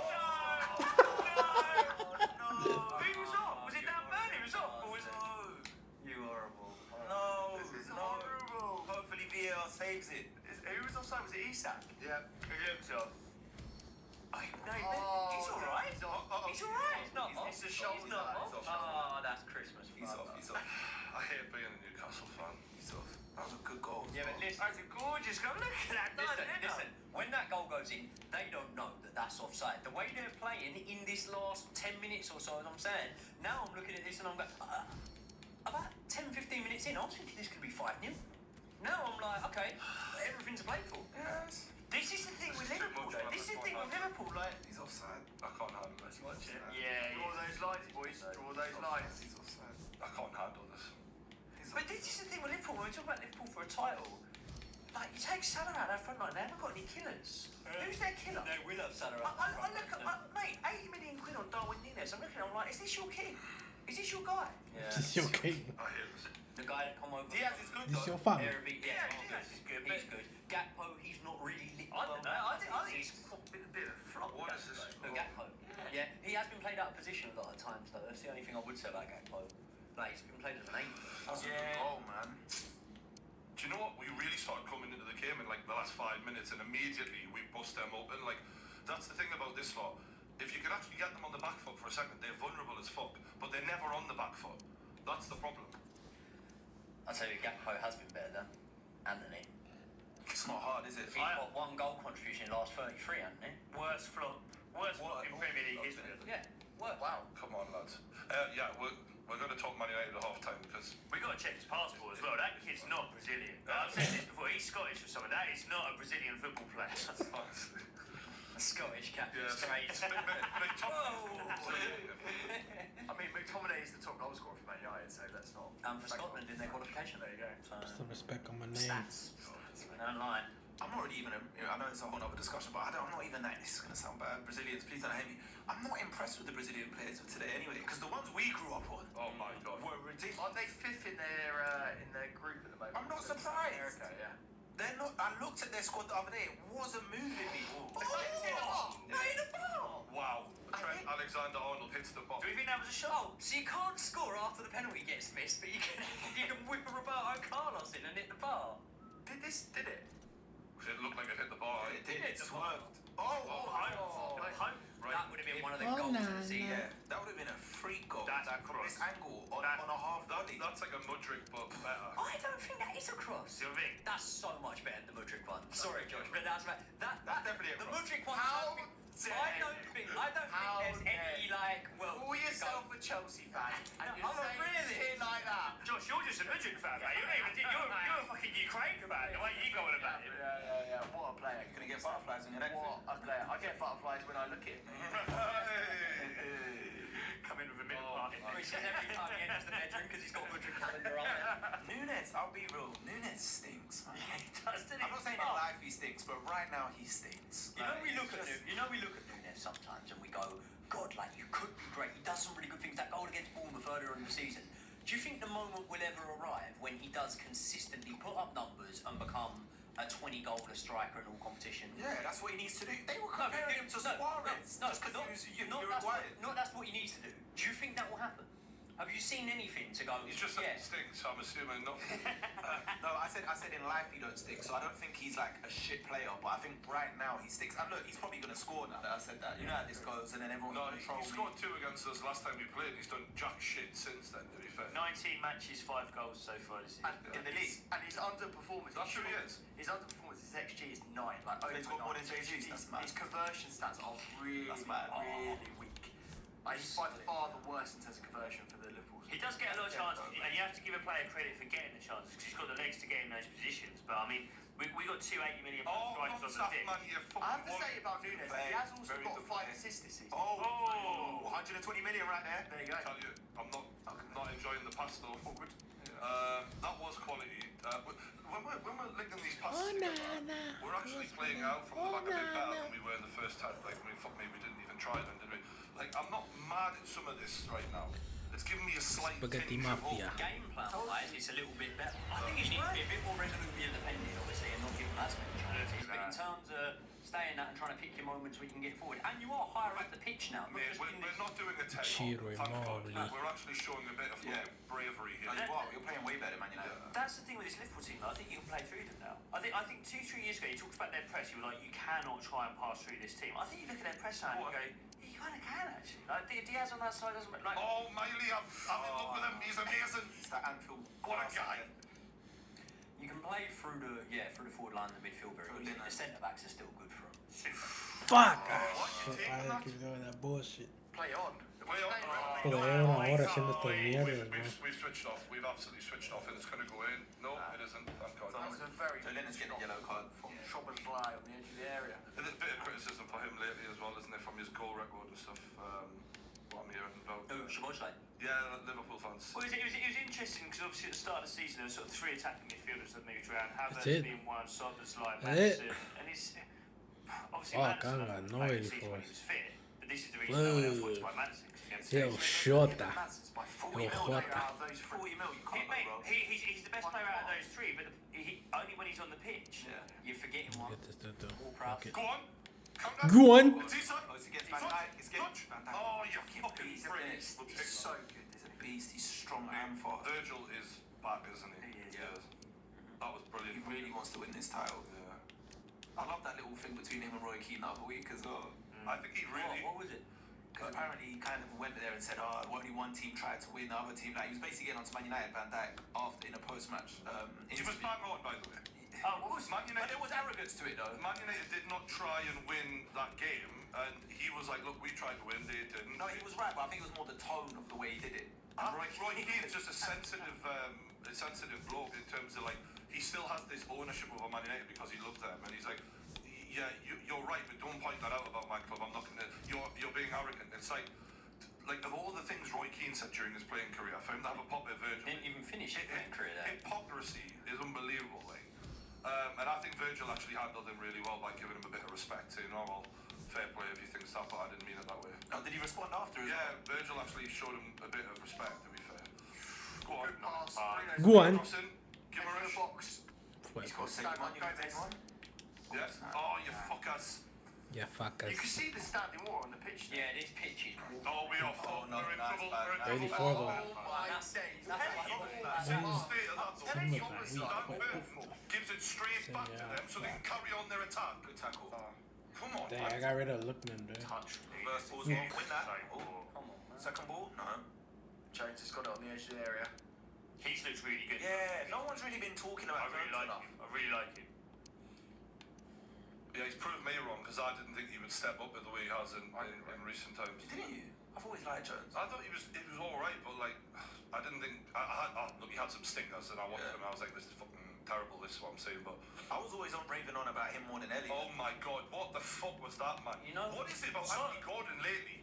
Soberslai's just given away 4 passes, you know, right? Oh, is that Livermore? With the little whoosh. Oh, Jones. Mate, this ball for both teams is moving so slow. You didn't know him. The pitch is drenched. They've overwatered They it. want it. What's going on? That's Oh, what you lot he's said playing here on- when you played them Arsenal. Yeah, and it's a good excuse. What's he? What's going on here? Got yellow. Who? Oh, Diaz has got a yellow. Is Oh, for dissent. that what it was? I mean, it's ironic that any Liverpool player could have any dissent because they're getting fucking everything handed to them here. Like, come on. That was a fair tackle. Oh God. They're giving yellow cards for They're that now. giving for that, yeah. They're giving yellow cards Yeah, for that. That's why there's been so many this Nah, season. man. Because all you got to do is have a little fucking shout They're at the ref. killing the game, man. I'm not saying abuse the ref, but I'm saying you should be at least allowed to just, Should we at go least a call bit him? like, oh, what the hell? You should be able to call him a wanker at least once. Every 10 minutes. We'll call it the wanker allowance. Bro, in the 2000s, the noughties and the 90s, bro, them referees were getting Oh. all kinds of. I'm not surprised they said something. Do you know what? Suck your Pre-season we had the mother. ref cam. I really want to see the ref cam. I really do. Like, get that in the Premier League ASAP. I want to see you slagging them off. They're basically saying now you can't show emotion. Go on. Go on. You know what? I think Isak's movement off this defence here is begging for someone to pick him out, and we're just not giving him what he deserves right now. Go on, lads. This is a weird game to watch, though. We had every right. He hit the ball. He took the Oh ball. God. Go on, give him a yellow. Give him a yellow. Look, they're chatting shit. Give him a yellow. Everyone's going He took the ball. straight down He the took the tailor. fucking ball. His letters are coming. Yeah. A yellow card. He took the fucking ball. You fucking prick. Yes, ball taken. You fucking worry. Man, he won That the is- You fucking worry. He won the This ball. is a disgrace. He won the ball. And his feet Fuck stay on the off, ground. man. Fucking Won the what? ball. Honestly, honestly, I can't fucking believe this. The amount of bullshit that goes. amazing. Liverpool, any Liverpool fan complains they're not getting the rub of the green. You're blind. You're getting. Club, shut your fucking hole. You fucking bitch. Why is he talking You to the ball? fucking bitch. He's a fucking cunt, him like. Absolute prick. You're getting everything your own way and you're still complaining. I've never seen that like it. It would be hilarious if he was actually saying that we got the ball.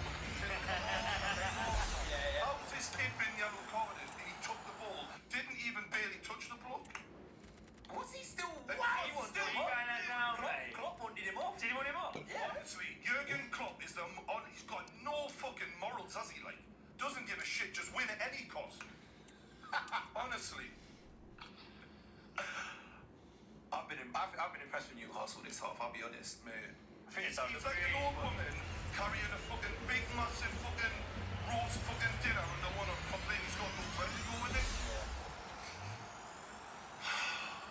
Liverpool did not anticipate Damn, having a Dookie. game like this today. They did Boy, not. Dookie. I don't think any of them Liverpool players thought we'd be going Ahí está el lado ahí. 0-0 the way this game started.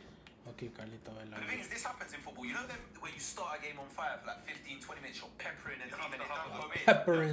Yeah, then it's like, look at this. 18 shots to 1 in favour of Why, boy, Liverpool that's didn't the score and it was biggest rough. light skin face I ever seen.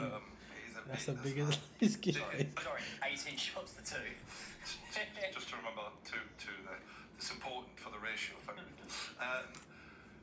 This has been one of the most painful halves of football because there actually is hope. Do you know if Barry buried us to it? Like, well, this is the thing I said last minute. It's going to be a last minute goal from them. They always do this to us. You could absolutely win this. You could What's their absolutely depth win like on their bench? I don't know. Liverpool. If you forget, Liverpool's got quality, man. All Gakpo. it takes is a second. They got Jota, Gakpo, Jota. Oh. Take that. Harvey Elliott. Where's the 5 minutes of added time? Come on, is that the VAR? Is that the VAR? Yeah, there was a Two couple of bars. bars. It could have been more than 5 minutes. Forget about the penalty, man. And the It's penalty. been an eventful game. The ravioli spaghetti Liverpool's mafia. names that they could bring on off the Oh bench. shit! Elliott, Gakpo. McAllister, Harvey Elliott, who has been coming on and making an impact. Gravenberch, they got 4-14. Gakpo, they Whereas shit. for Everybody. For Newcastle, Everybody. realistically, Everybody in the club getting Lewis tips. Hall. you got Lewis Hall who doesn't get on, and you got Miguel Almiron. Miggy! Touch it. Ref? Oh my God, we've got a free kick. And he'll blow up for half time because it's 5 minutes. Who's that for? Let me see. Who's the yellow card for? I didn't know it was a Newcastle player. Longstaff. I don't know. Oh no, Trent's having to go here now. Oh, Yeah, No, it's why? Burn. No, Did he give a card to Burn? What's Trent? The fact that we don't even know who's got a yellow card tells you everything you need to know. about that. He is yellow card happy today, this ref though. Mate, this referee's been pathetic. It was Trent. He's given a yellow card to Trent because he kicked the ball away. Oh my. That wasn't even kicking the What ball away. a silly yellow But that card. wasn't even to get. really kicking the ball away. I remember kicking the ball away was kicking the ball away. He knew what he was Flick doing. it up and body it away, that's a yellow. Aussie man. This is one of the. I've not had many games like this where within like 30 seconds, oh, this ref can't handle this game. Do you know what I mean? It's like, as soon as this game started, you like the ref. He can't handle any game though, he's a knob.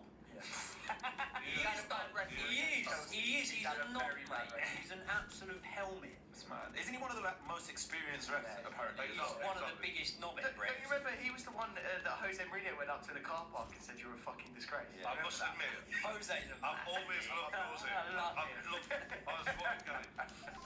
Would you fight him on Misfits, this referee?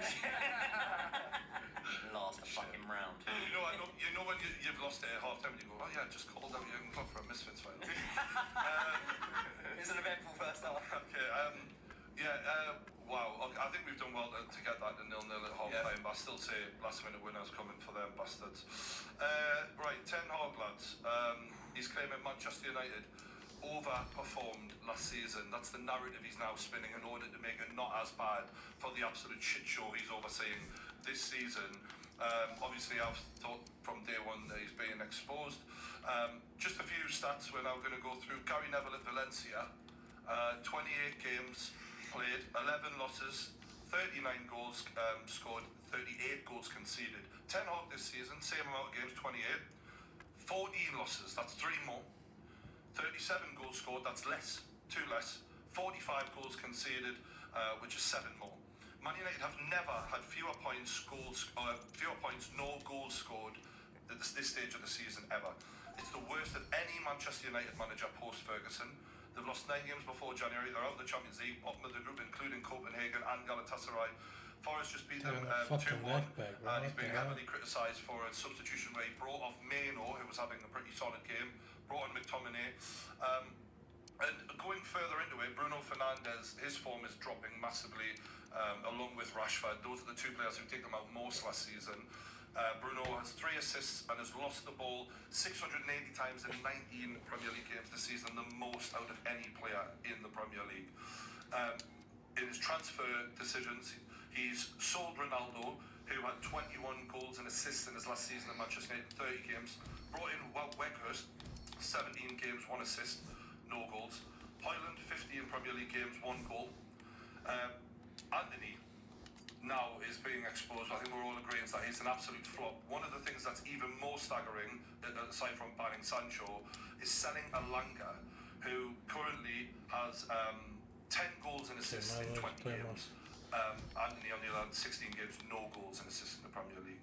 So, what we making of this season generally?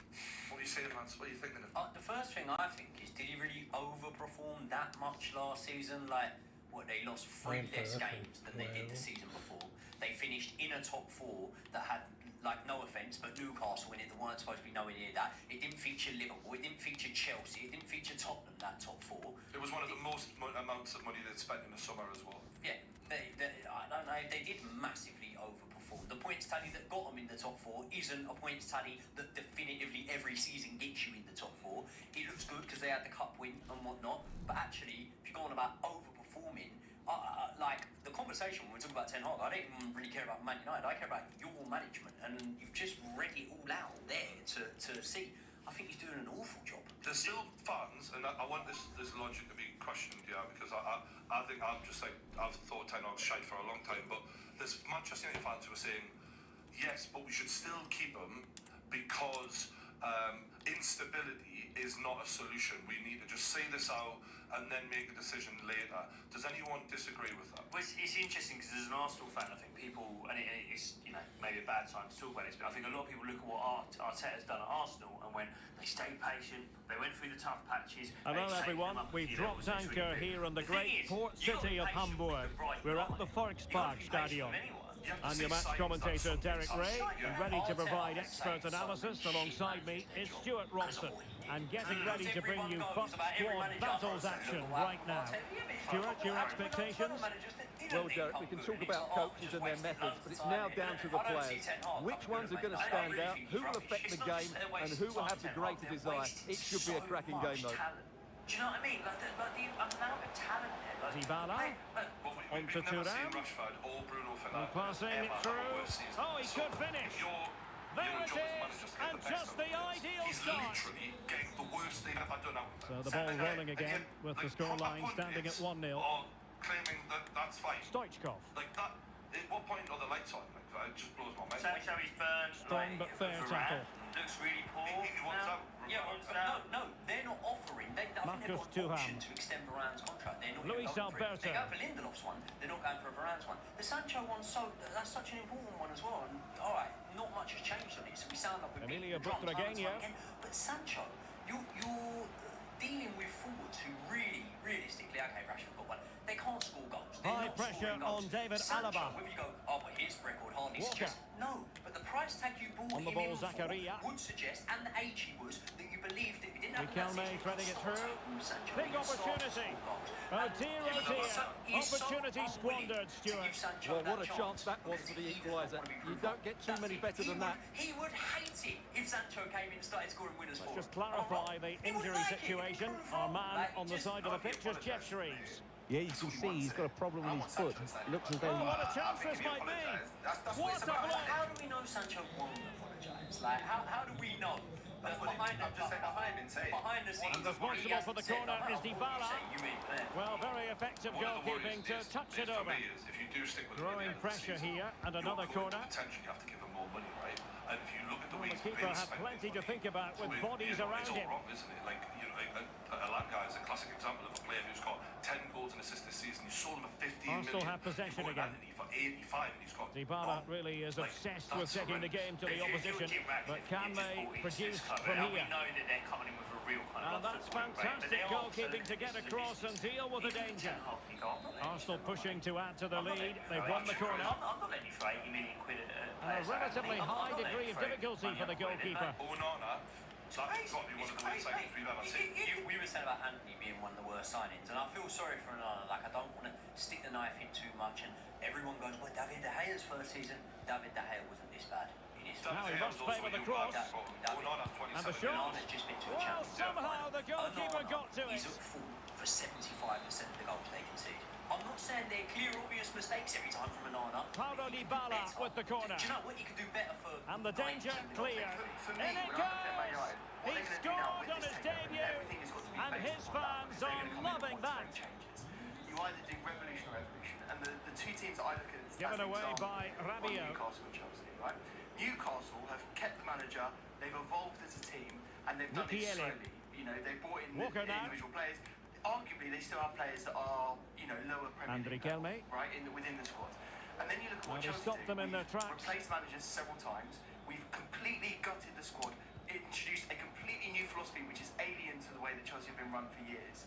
And those are two philosophies that both can work, right? You've seen Newcastle, it definitely hasn't worked for Chelsea at the moment. Timed tackle. And it won't do in the short term because of the way it goes.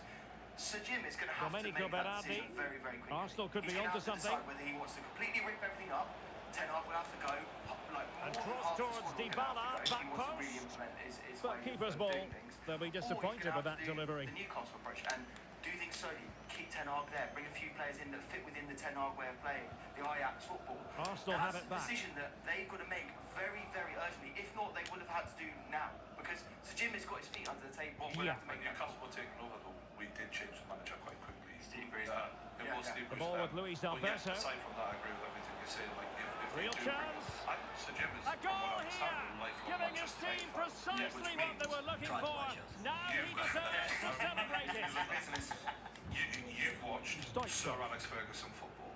You know why players bombing on, who can he play it to? Football is. You understand where. So 1 minute of stoppage time. That's what the officials have said. Who is going to play a similar style of Radio. football. And ironically, And there it is, the half-time whistle, bringing the first half to an end here. It's a lot more like Ollie football, but worse. It's not, this is the thing, though. You mentioned like an Ajax style of football, Josh. I can't see Into the it. second I can't half, see it either. after a dominant first-half performance by Arsenal.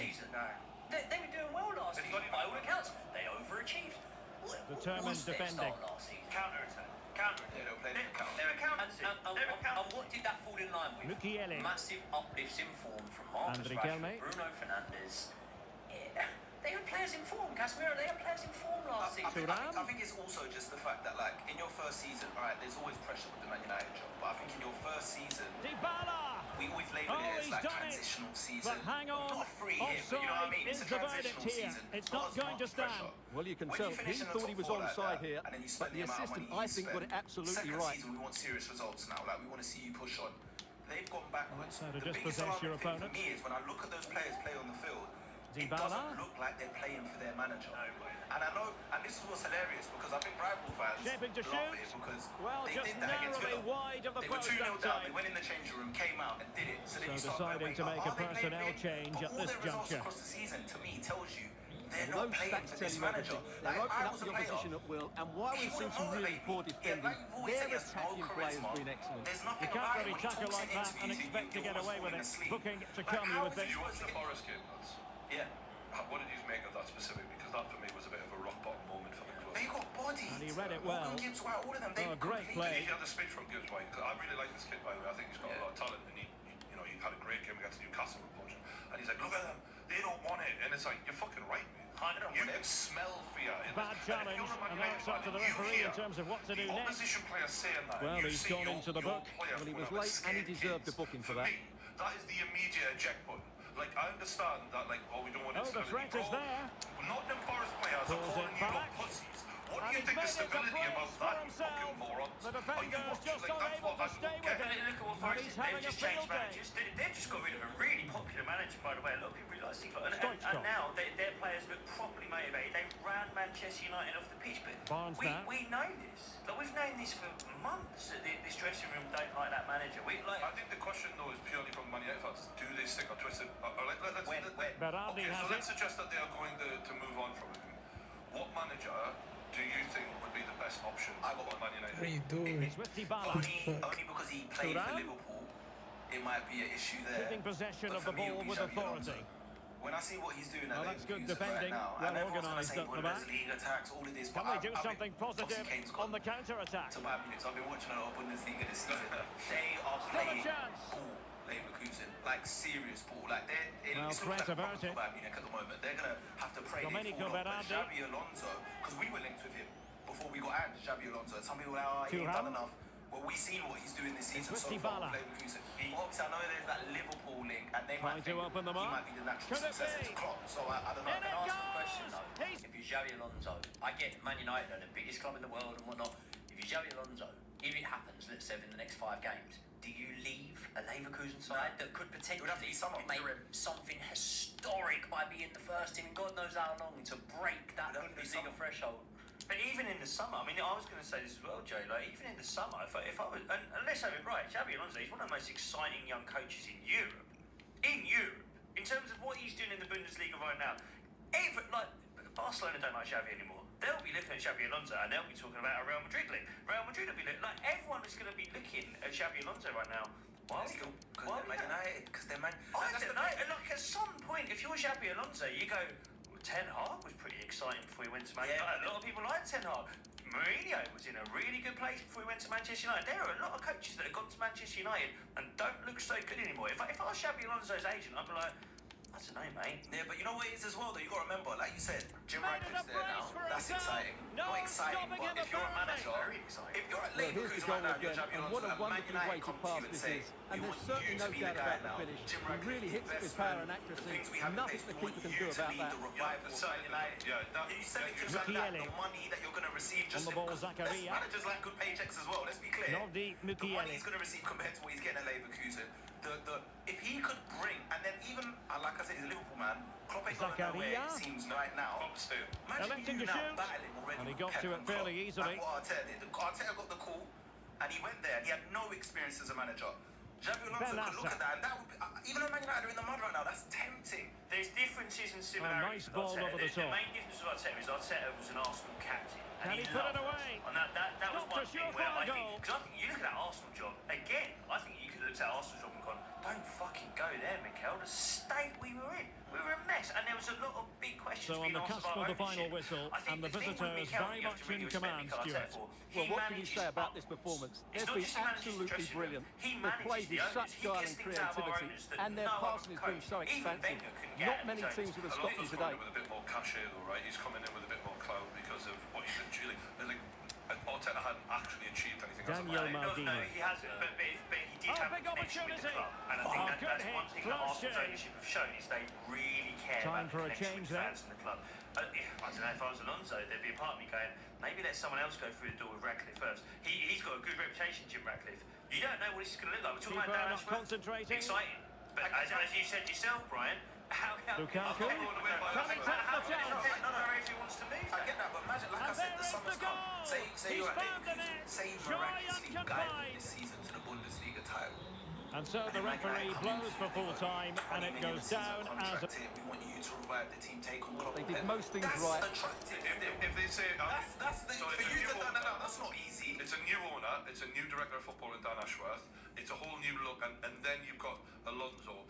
It would make me as an opponent take them a lot more seriously 100%.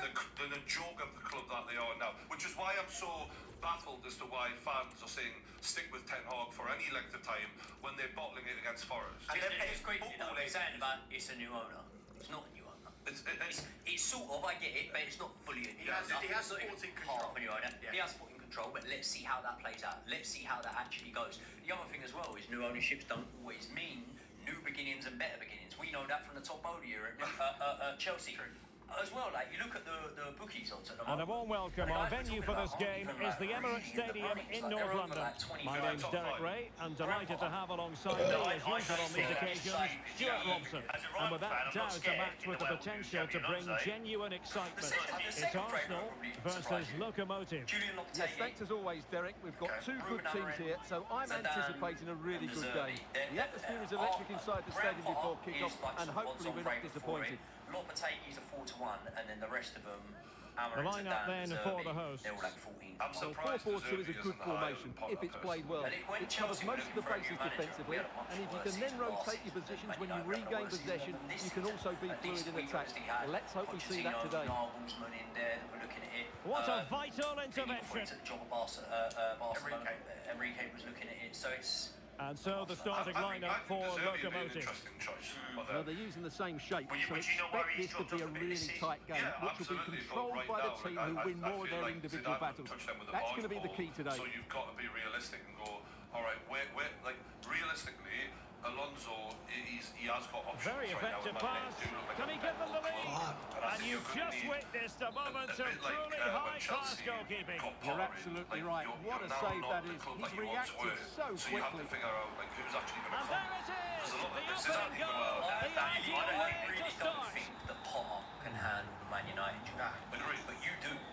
I do. I think he goes there with Sir Jim in charge, Oscar. with Brailsford there, and with a English director of football. I think they Koke with form it. a collective of people that like know a lot about He's the game, blocked it. that know what they talk about, and you can question Ashworth as much as you And want a very to. good I think challenge. as a group, that makes a lot more sense than it does bringing Zidane in. First of all, Zidane, he'll never go to Man United. Not He's just waiting, Thuram. he's waiting for the Real Madrid to come, job to come back on, and Carlo Ancelotti's just signed a new Domenico contract, so Berardi. he's going to be there for another year. I think Xabi Alonso would want the Real Madrid Can he job. finish? That's what I Looked think it you brilliantly. Xabi Alonso, just to be clear, they've just re-signed Ancelotti for a long-term contract. A really good block. Is it a year or two? I don't think it's that long. I think it's a year or two.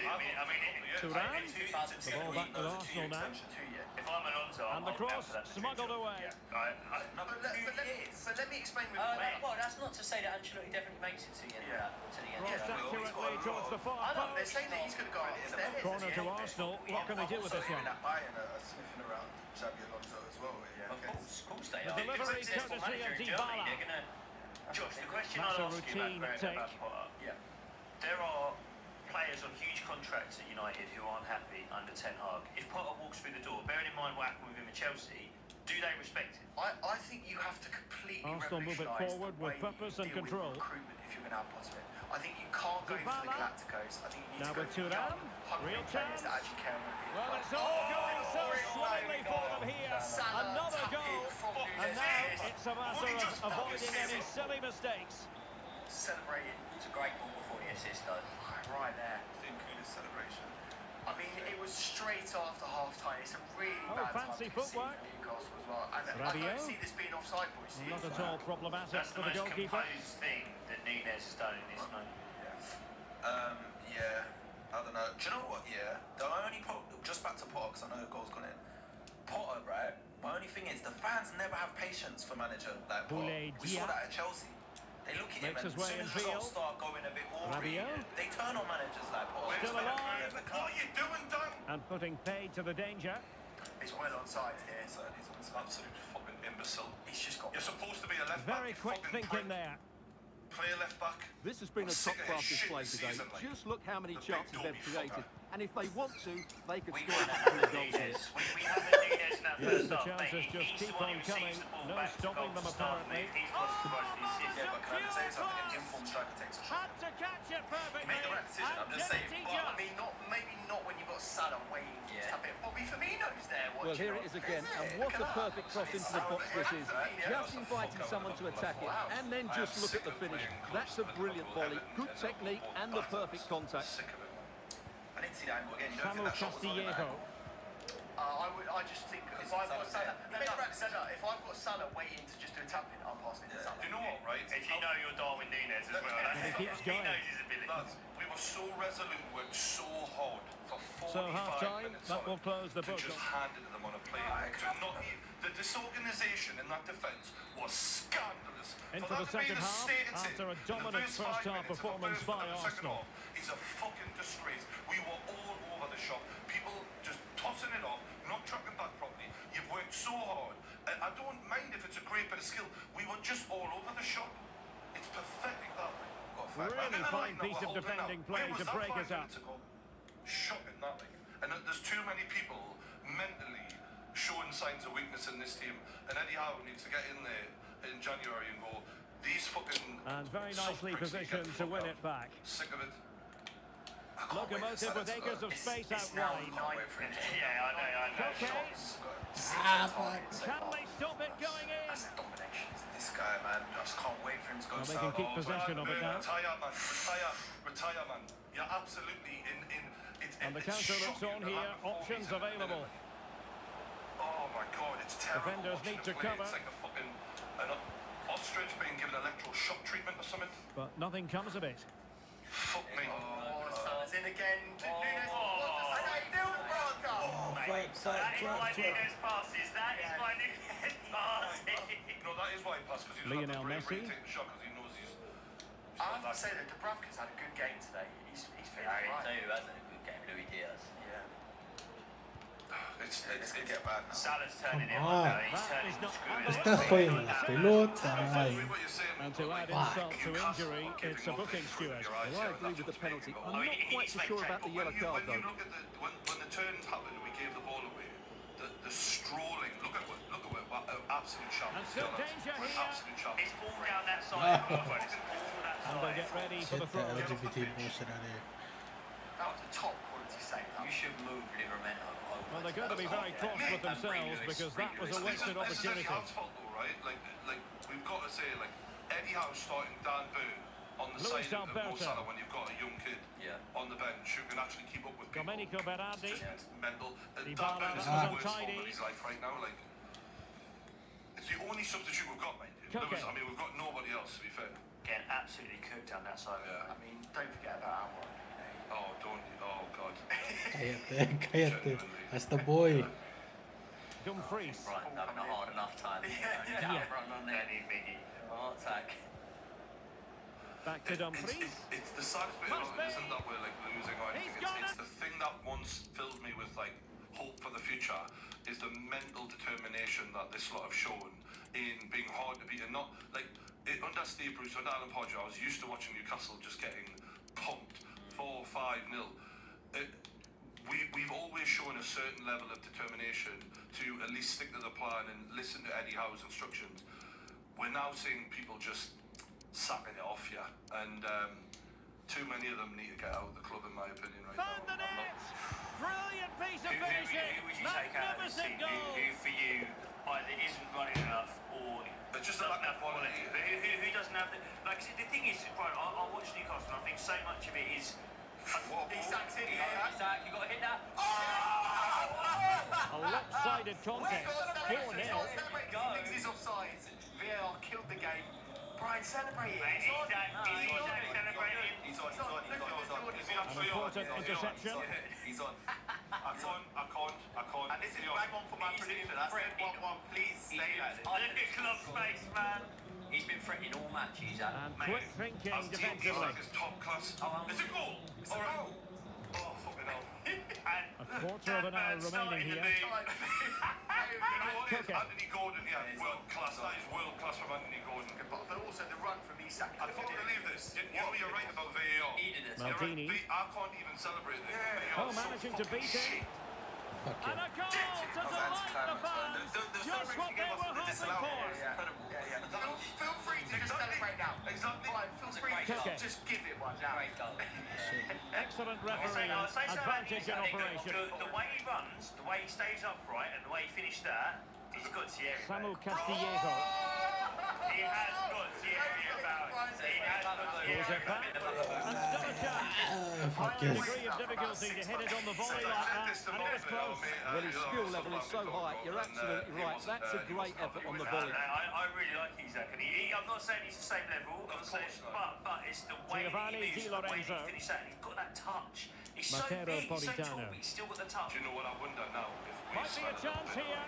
Let's Yeah. And a goal! He's put it away. A I still haven't celebratory processed that with moment. 1-1 yet. I can't fucking... Lads, it's fucking 20 shots Khedira. to two. What the fuck is going on? Gillies. I can't work this out. Brian, you know what it is? It's Isak versus Now Nunes. Samu Castillejo. He's 20 shots for Nunes. Oscar. Do you know what the maddest thing about it is? A Nunes foul, was but the guy we advantage tried to played. sign. Yeah. Liverpool beat us to him, and we got Isak instead. How mad is that? Giving the ball to the opposition that Looks time. like, he looks like Solid Snake in Metal Gear Solid 2 with his photo right now. It's a little reference for all the And gamers there out there. goes the final whistle. can't And the believe home this. fans Liverpool are going to be fans happy must about be in this. shock here. And if I didn't fucking hate Attacking them play in was the nicest way excellent, possible, full of energy and I'd pace, and the empathise, because midfield completely imagine what they've dominated gone the game. It was a great all-round But they're performance. so chinny, Liverpool. Yeah, They are so they're out here chinny. calling on there. Yeah. They're brilliant, but one big punch and they're down. Mate, like any team could score a goal against them. And they've got the best centre back in the league. Yeah. And to be fair, Van Dijk's had an unreal game. It's not like he's... Go on. Yes. Come on. That's where it needs to liven up, though. Oh. That's where it needs to liven up. They need to spot that that ball's been cut out. You've got a chance here. Everyone go. It's got... And do you know what? Bringing Miguel Almiron in, as much as I don't rate him, good time. That's a foul. That's definitely a foul. As much as I don't rate Almiron, against tired legs, he's actually going to be effective potentially. And He's annoying. and what we now need is Anthony Gordon. He is, isn't he? He's annoying. We need Anthony Gordon right on Trent and running at Trent. Right behind him. Yeah, running at him, definitely. Fuck me, I can't believe it. We're in the game. I thought it was going to be 5 or 6. I'd say a bit mad one though. You took off Miley for that one. He's on a yellow. He's on a yellow. But he's looked good. They've got a few midfielders on yellow Do you know cards. what it is? I think what Eddie thinks is Longstaff is more defensively responsible. Miley's more of an aid. And he just trusts his position in Longstaff. Crossing, terrible. And although he's on a yellow card at 17 years old, if you've got one on a yellow, you know this game's going with 11, you don't want to go down to 10, you don't want to risk it. Well, this is it. When you play football, you do that thing, you sort of spot the dope. Who can you pick on? Who can you target? If you've got a 17-year-old on a yellow card at Anfield, that's who you're picking. Exactly right. Yeah. Used to get picked. And I've noticed people bully. They try and bully Miley, even though he's a big lad. Like he's not quite a fully developed man yet. So let's push him around and cross in. Trent. Unbelievable header from Mate, Liverpool's one of the best defenders in the fucking league. That's funny that spot the dope, because I remember playing like Sunday League football. That's what you do, isn't it? Before the match had even begun, you'd look at one bloke, he looks like he's been dragged out of bush, and you'd be like, we're going to get him. Yeah, it's him. They wind him right up. I remember playing once, it was cold, but not that cold. I remember there was a fullback who was wearing tracksuit bottoms rather than shorts, and it was like... We'll have him. Total babies. We're playing 2 wingers on that side today, we're going for it. Klopp's still Can I just shock you? Klopp's complaining to the referee. Fuck me, man. Have a day off, lad. Jesus.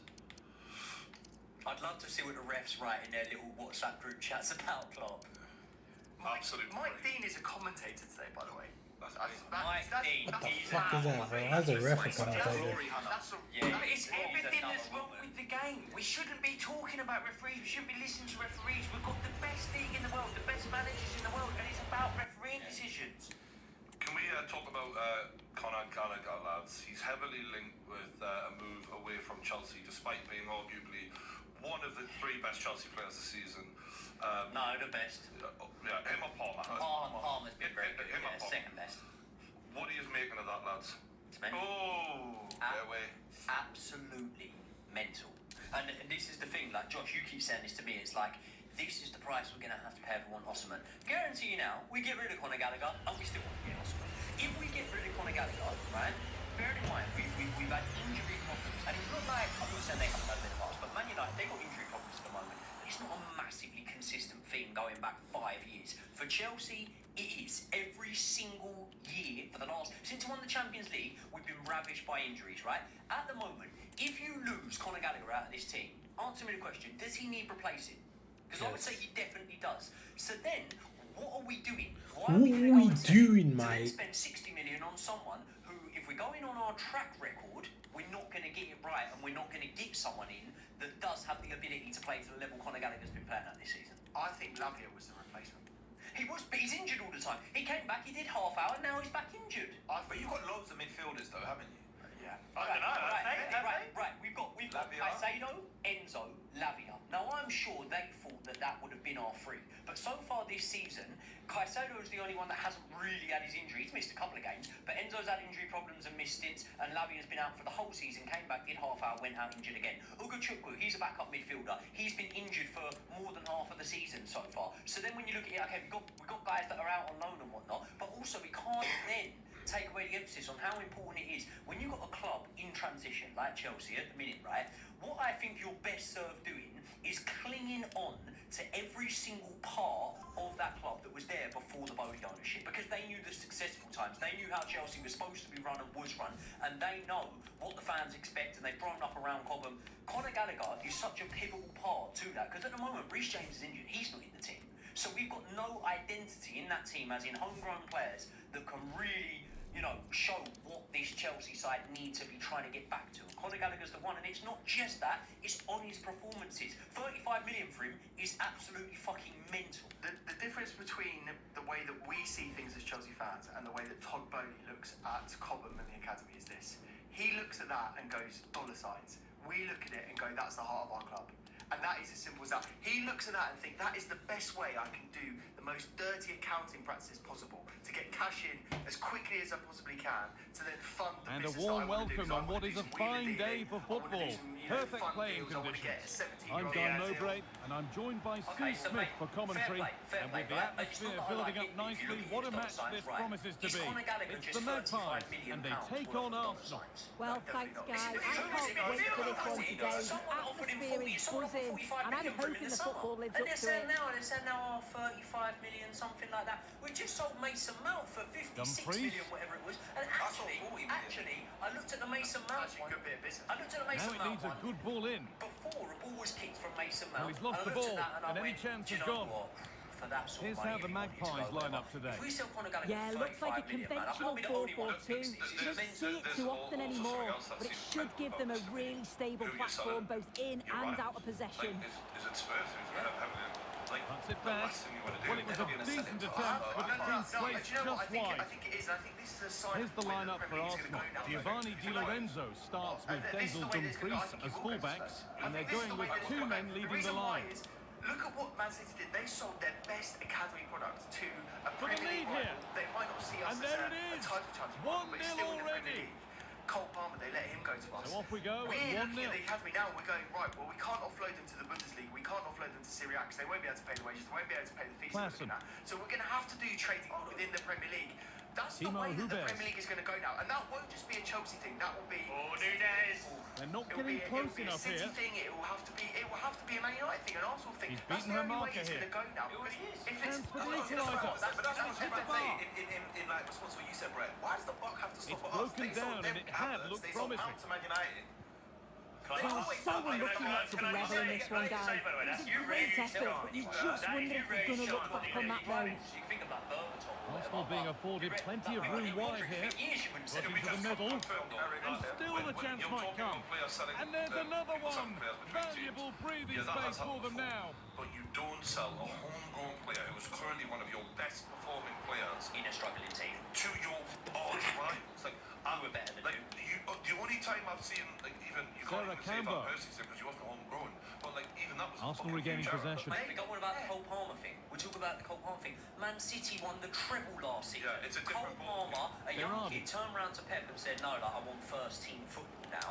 And almost stood up to the man that won them the treble. And Pep said, all right, fair enough. If you think you're best served in someone else's And hands, back that's with fair enough. Schwebe. And by the way, that was a massive mistake. Yeah. Like, in my opinion. Yeah, and we're better from it now, so why can't we see it? Perfectly anticipated, really well won. Fans are looking at Cole Palmer and going, he would really improve us right The now. only reason that that's even a debate is because the embarrassment of riches that Manchester City have. But if you're Good asking me idea. honestly, And do I that's think nicely Cole won Palmer to see would off have the delivered threat. more to Manchester City than Doku, who was brought in?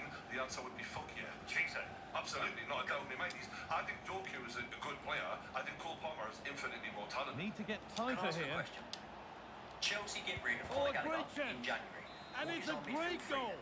He couldn't have met It's a that double any pivot with a better. 10. Like, you want it But who's to your 10? Cole Palmer or Carney Read or the any pass of those. well In and fact, a cuts lot it of out. the Chelsea players and the people that are leaking information out are saying that they fancy Carney more than they fancy Conor Gallagher. You were saying earlier, Joey, that you think the midfield three would be Lavia, Caicedo, Enzo. I think those are the three that you choose from. That will keep the attack moving nicely. Poch plays with a double pivot, And it's a he wants good very diving Good save, shit. although one you'd expect to be made. aggressive presser in the number 10 position. That's what he wants, right? So, you know, Conor Short Gallagher corner has been taken. doing that role absolutely adequate. But we've got a lot of other players in the squad, let alone Santos coming in, let alone Caicedo on loan as well. Like, I've seen a great start about And the Conor danger Gallagher, is cleared. and like, you know, I'm not necessarily No problem the biggest at all fan, in but I keeping rate that him one this out. season, and it's how well-rounded he is. He's the only player, and I can't remember the exact So the stat, break like, not far 20 away now, challenges, Sue. Your thoughts 20 on the attempts, really 20 strong assists, position like, they've got 20 themselves into control here. balls. It was like Yeah, it's a been lot a of great different first stats from half, Joey. Guy. They Arguably the controlled most large well-rounded parts midfielder of in the Premier game, League. and they look like Do they're you know going to what? score That's what I was gonna say, every though. time they go He's like a forward. handyman, If so it I don't stays think like this he's at half-time, exceptional they'll at be any one delighted with thing, that. But he can do everything. He just does a little bit of everything very well. Nailed And for the unfortunately, finish. that's what we need right now. And there's We the need that. hat-trick. Well, He'll be taking the match ball home. And this is what breaks, this is what breaks And the my heart referee's about whistle it, right? brings the first You remember 45 this minutes conversation to we a had in the close. summer? You said to me, it's such a shame about Mount because I know he'll go there and be brilliant. And I went, I don't think he will. I can tell you now, wherever Conor Gallagher goes, he'll be so important. And the ball is rolling for the second half of a pretty one-sided game. Get him to Arsenal. Never injured, plays every He's an game. injured, bro. I think Let's he'd be a look at first team Arsenal. starter for Spurs. I don't think so. I think we're getting him as a squad player to rotate. Coming in I don't field want no now. Jorginho. I don't want none of that bullshit. Hey, man, now Well, that's as easy as it gets for a goalkeeper. 40 million quid for an England international, 22, 23 years old. We paid 40 for Maddison, and everyone said it was flipping cheap. Mate, and he can come in, he stays fit, he can play all across the midfield. I'll tell you what, there's a lot of teams been playing over the last week or two who would have started Gallagher because of injuries. We're talking about every team is decimated of injuries right now. On to Right, Koke. in this game right now, Gallagher starts. It's a long start. Yeah. Go on, Yeah, but the thing And is, it's been cut out. There's the turnover. because Basuma and Sarr have gone now. They're gone. Rabio. So the players Well, you need him now. You need him now. Yeah, who's Lorenzo. linked to a move. We don't even play him much. Skip. Like, we need Conor Gallagher. So whatever it takes to get that over the line, we need to pull out that Harry Kane money and Victor get him in. Klassen. But I just don't think Chelsea want to sell to us. The Good thing run is, now. right, it's Can he like, pick out the right option? Joey and I are both And he's on the being same, urged to shoot. page. Like, I do not want Conor Gallagher to go at all. I think he's like the heart of our club. But the fact of the Dear. matter is, I do. It wasn't in May. Finish yourself. No, Chance for the breakaway The here. fact of the matter is, that you've got to take the emotion and the passion. They have to get back at pace. It's in. A well-taken goal. And no wonder he's off celebrating.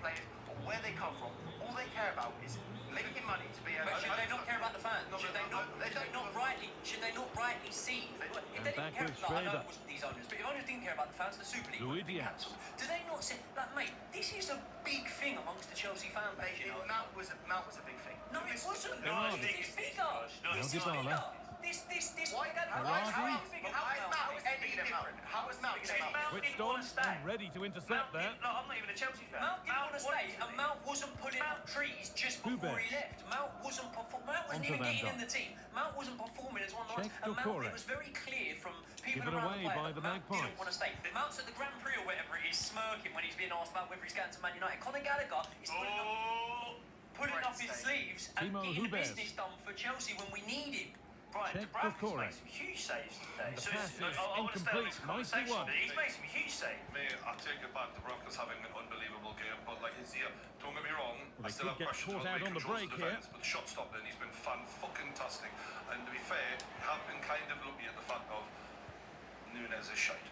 Now, but you know what? Things do change in football. I think, look, when you sign Lavia, Caicedo, all of these players, I don't think he was in the long-term plan. Lovely ball now. What can they do with it? They wanted to get rid of him. He wasn't in the long-term plan. Still not clear. should he be now? Another brilliant block. He wasn't in the long-term plan, but things changed. When Harry Kane was getting sent out on loan left, right, and centre, he wasn't in the long-term plan at Tottenham. Yeah, but that was early in the career. I get what you're saying, but my only thing is, once all those players do become fit again, all of those players, Lavia, Well read to gain Caicedo, possession. Enzo Fernandez starts getting to where he'd like. Once they're there and they're clicking, you lot might be looking back saying, we might need it. We might be. Played over to the back post. We might be. What do we want to gamble on? Do we want to gamble on what could happen, which as a Chelsea fan, we've been conditioned the last 2 years of thinking, but when it comes good, it's not fucking coming good.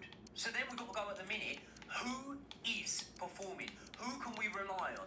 Who week in, week out is the one person that when we watch going to games, I'm watching it all the time. Who week in, week out is the one person that I go, do you know what, I can really rely on you. But is it for more class with him? A headed chance goes just over the bar. Well, they work the ball well. The cross is pinpoint. The movement to get on the end of it's great. It's just lacks some accuracy needed to test the keeper. Yeah, I'm not saying I want that. I'm not saying I agree. You don't seem as outraged by it, and maybe that's because you're expecting it, right? Mate, to sell one of your best players to your rivals, to me, is the opposite of good business. And since Todd Bowley came in, there's been a lot of questionable things happen. Coming back for to get me, this involved. is one of the most this guy doesn't have a Perfectly fucking clue anticipated, what he's really doing. well won. If he allows this to Could be happen, a chance to break I'm here. staggered. But also, it's not just that. It's what does it say to them about the manager and about the manager's saying things? Potter said he wasn't Clearly, gonna the problem with Todd Bowley, when he came in, he was playing Football Manager like everyone speaks. Paulo The problem Dybala. is, you don't know anything about Lukaku. football. So that's fine. You appoint Mauricio Pochettino. You give him the Promising reins. position, Okay, you this. get people in the background there. It Mauricio gets better Pochettino, and without, better. and even he has An said it in his words now, but almost in absolutely his rampant actions, he's display. basically There's no told you at every stopping them in this opportunity, kind of move. every time I have the option to pick this one, That's a I foul, will pick it. and the And sort for of that tackle reason, that do you could know mean what? further I trouble. think Ian Matson's a class player, but if we sell him, I'm not going to react in this way. Trevor Chalobah's a player I love, but if we sell him, I'm not going to react in this way. But if we sell Conor Gallagher, you immediately disrespect the fans, the manager who's picked in, time out, and you very clearly make a statement on, I don't Edging really ever care closer to what, goal here. you know, what the Has fans to are be. thinking here and what the Oh, it's a manager's goal, thinking here. and it We're was running this really as a nicely business, finished. and ultimately, when clubs are purely run as businesses, So that will do it for today, and it's the visiting fans who will go home the happier. Stu, your overall impression? Wow, that was really comfortable, wasn't it? The play If you sell Gallagher in January, you get so much worse. exactly. That's the main thing. That cup final that I think we're going to get to after we beat Middlesbrough in the semi-finals, that cup final, that trip to Wembley, if Gallagher's not in the team for it, I'll make us a lot weaker. Well, what does that tell the fans? That would be what upsets me if I was in your position, Josh. As a fan, I'd be like, well, hang on, I've been turning up to these games all season. Exactly. I've been watching this guy who's the only one. It feels like I've got to be honest. I don't watch Enzo Fernandez all week. I don't watch Caicedo every week. Gallagher's the one who runs for that badge. Yeah. If you get rid of him in January, as you say, for a pittance, Yeah. for an England international. Joey said it right as well, is that like he wanted to be there. He desperately wants a new contract. He wants to carry on playing for Chelsea. And that is the ultimate difference. as Chelsea fans, we just want players that are going to fight for the badge. And we've had 12 months of players that were half out the door, that were desperate to leave, that were disrespecting us as a fan base and disrespecting the club. And now we've got a guy that is club captain at the moment with Reece James injured. He's giving it all on the pitch. He's putting everything he possibly can and desperately trying to get a new contract. And we're basically giving two fingers up and saying, fuck off to Spurs. Yeah, but you know what it is? Yeah, there's football. Penalty shot. I tell you what, it's back and forth now. There's not a lot of room for sentiment in football in 2024, guys, because the reality is they are trying to get around financial fair play rules, aren't they? And if they can get 40 to 50 million, that's pure profit for the balance sheet. That's just the reality of the situation. And you need other players. I think that you need a goal scorer. I think the problem that might be Liverpool are in goal. Oh, wow. What an easy Salah goal. pass, two shots up. There's a shout. You were just praising. Let's go. You were just praising. There's a shout for offside. But it was even I think he's on. The second pass looked like it was level. It was the first pass. It's been easy, they've been well constructed goals, to be fair to Liverpool, but It looks like it's a goal, lads. It's the way that they get into Newcastle's box that I'd be disappointed with as a Newcastle fan. Yeah. Once they get in there, they're world-class players doing world-class stuff, but the way they get in the box is so easy. And it's always that side. It's been that side the whole game that they've got in. Dan Burn is a liability, which is part of the reason. Who's at fault here? Is it Dan Burn? No, but it's just never easy. Who's on the left centre-back there? Because he's been going walkabouts the whole game. it's a good ball, though, man. It's a very good That's ball. Mortman over there, isn't it, bro? I think what we're seeing is like these lot have been ran ragged and These like, lot? kind of like the old style Liverpool Freeze football, legs. where you wave after wave after wave of attack, and eventually these defenders will just run out of steam. And this is a team that, as we all know, are running on empty at the start of the fucking game all the time. I've got to say, I've been more proud than I thought I would have been. They've really had a fucking go. So I'm not going to be like, I'm not going to hammer them. But I am disappointed because I think there's been signs of weakness in this Liverpool team that have given me hope at times. And the way Anthony Gordon and Isak are threatened, I thought we would have maybe nicked the draw here, but It's not done. Brian, you're talking about it's done. It's not done. The amount of times you've just gone through the pitch and got in their box in the last 10 minutes, you've got chances. Look at this again. Wow. Almiron's still behind, but unfortunately it's Almiron. No man, he's never going to do nothing. That fucking bird brain. Honestly, I fucking hate watching him play football. I'm sick of watching that fucking moron. How can you be a professional footballer and just still blast it in the rosette every bastard time? Look at the state of this man. You fucking moron. Honestly, if he had a brain, he'd be dangerous. But they're going to get that time and again. This is Liverpool. We're not talking about a Chelsea Mourinho team who are going to just sit back and park the bus. Like, there's going to be space to attack. If Newcastle keep going for this team, they're going to get the You see straight in lose another game, man. I need this one game loss all season is pissing me off now. They need to lose something. The last thing I want to say on Gallagher is I do think that it's a decision that's been made at the start of the season, and that's why it looks so mental to happen now. But for them to have to be in the situation shows, like, I just think the more we see Todd Bowley make decisions, the more questionable it becomes of, like, this guy's a moron. Like, yeah, so. And sometimes I think the best thing you can do is run with the play, see how things are going, and go, oh, do you know what? Actually, it's working out right. Bantam Man United quite a few times, sort of thing. But actually, what you can say, if there is a positive to take from things, is you look at the likes of Johnny Evans, for example. You look at the likes of the fact that Lindelof's now being offered a new contract. And you might not agree with it, but what they are doing there is sort of going, do you know what? You guys are actually doing what we're asking you to do. And because of that, we're not going to be so stubborn in our ownership. I know, of course, financial fair play changes things, but we're going to look at how things are playing out and work rather than just being, right, we've put that in place at the start of the season, so it's happening. What really annoys me is that the recruitment people and the people that are making decisions on transfers care so much about the data and like stats and performances and that sort of thing. If you look at the data, Conor Gallagher is the best midfielder that we have in the club. And so it can't just be the sort of income as you look at the data and judge whether someone's good or not. You have to look at the players that you have. And he just is demonstrating that he is quality. And it means so much to the fans. So it's just going to be a very, very bad deal. I do just think that it's related to FFP. Of course it is. And we are so on the edge of being out of line that they're just making a decision to... 3-1. Is that a goal? Is that onside? That is horrendously bad. Is that onside? Again, down the left-hand side, the new club. Honestly, every fucking time,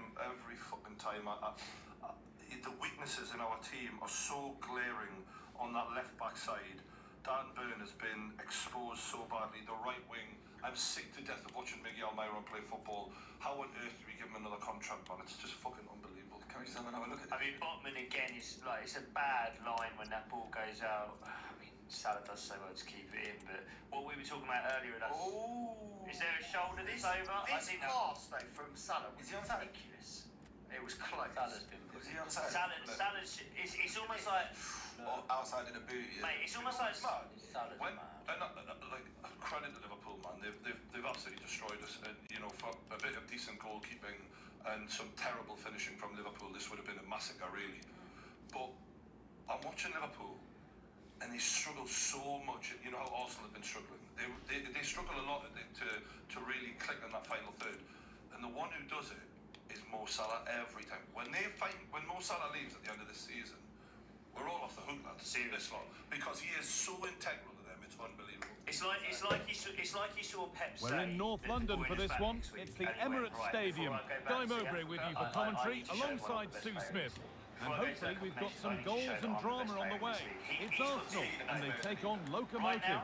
Well, thanks as always, Guy. It's a real pleasure to be here. It's been buzzing ahead of kick-off. Let's hope the football lives up to the atmosphere.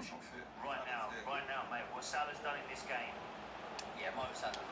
Easily played, saw the threat and stopped it.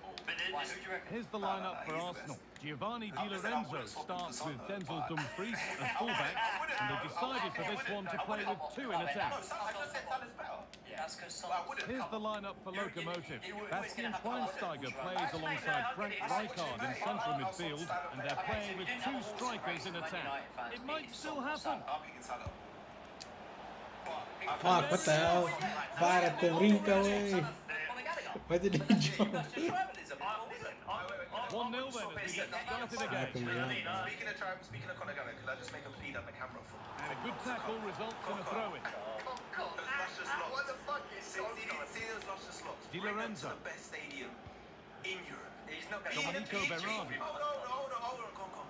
Listen. Not so much given away as Being cleverly won. a title challenge, potentially Champions League next year. You could be That's bossy terrific and work, exciting making manager mistakes like happen. Postecoglou, not the old guard like Pochettino. Come on. Rijkaard. Let me finish this as well. Great. What the fuck? Having a look. And that's pretty straightforward for the keeper. Yeah, you're going to start games. It's coming in start. Not going to start. Potentially, but just come over here, man. The The future's hard bright. work pays off. They won the ball. Right, you know we were talking earlier about the spot the dope. Berardi. It's Dan Burton, isn't it, today? To be honest, I feel a little bit Marcus sorry for Thuram. Dan Burn. I feel sorry for him as well, mate. Do you know why? Because, alright, Still yeah, he's behind, going but for this it. is looking Corner promising. again. Puts it back. It's cleared, and they can breathe easier. Arsenal moving the ball forward with real purpose. How often have we actually attacked this one? It's been very rare. And guess what? Every time And we set go up the forward, chance. they've got a glass Great jaw, as we said defending. earlier on. They're the Amir Khan. They're amazing on the attack. But we can fucking put them on their arse at any point. If you're a Liverpool fan, you're watching this, you must be thinking, Nordi Mukiele. if we're serious about winning this title, every Vincent single Kompany. time a team attacks us, we shouldn't be going to shit Doku. like this. And thank fuck they are, because we're actually still in this game Schweinsteiger. somehow. They should be out of sight from us right now. You'll have 15 more They've minutes, lost by it the way. now. There's going to be plenty Oh, of time. no, because Jurgen Klopp has been in the ear of that bastard. I'm sure, Vincent Kompany. that we won't get the 15 fucking minutes that these lot would get. Frank Right, you need Rijkaard. to win the game, so what you've done is you've taken off Joel Linton and you put on the cells. Hold on. No. Look who else they've got on. And Lewis Hall. They've got Lewis Hall on. He's come to rock up and win it. Burn is off for the cells, which is a like-for-like replacement. Really. Rabiot. And Hall is on for Joe Linton, because Joe Linton is basically... Arsenal pushing forward with options the guy looks available. like he's in World War II. That because he's has covered in stopped that. any potential Fuck, danger. está cayendo. 50 quid on the cells to score in the last Yeah. minute, because that is...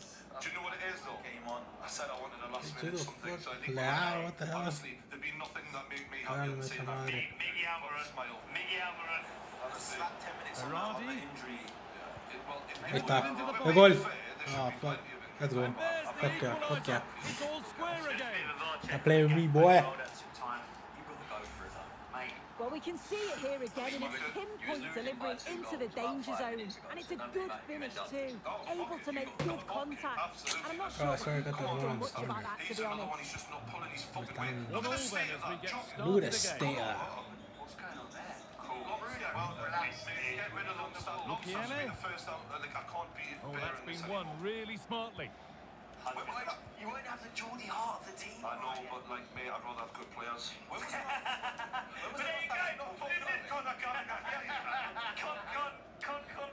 Fuck, quítate tú. When was the last time Liverpool played before this? Was it like a week ago? They're playing since the Arsenal. Go on, send him. So when was that? Like 6 days ago or something? When was that? Give me that Right right arm. foot boot. Isaac's big They've had man. a lot Now of it needs a rest good days. ball Running in. through my defense. Pulls it back. And that was never likely to come down in time. He just rushed it in the end, didn't he? He didn't show the composure needed when you're through on goal. He'll be disappointed with Get that. up, man. No way. Get up. And with that, the first half comes to an end. No, he's booking him. Is he? Why would you run round the keeper and then dive? It's a penalty. He's given the And the penalty. game restarts with the sides level. I've ever seen in my It was life. so delayed. Why was it so delayed? Because if it's delayed, it's always a dive. You don't wait and go down. It's actually been. It's because it took him a bit of a minute to realise he's overrunning. Oh, that was an accident. Oh, no. Dybala. Good patient build-up, but not quite the end product. We'll do a poll. That is not a penalty. He's fucking walking off his leg. Where's the sniper? With Jurgen Klopp in the ear of the referee. Rafael Getting given. to put them ahead. And that's nice and easy for the goalkeeper. Where's the sniper?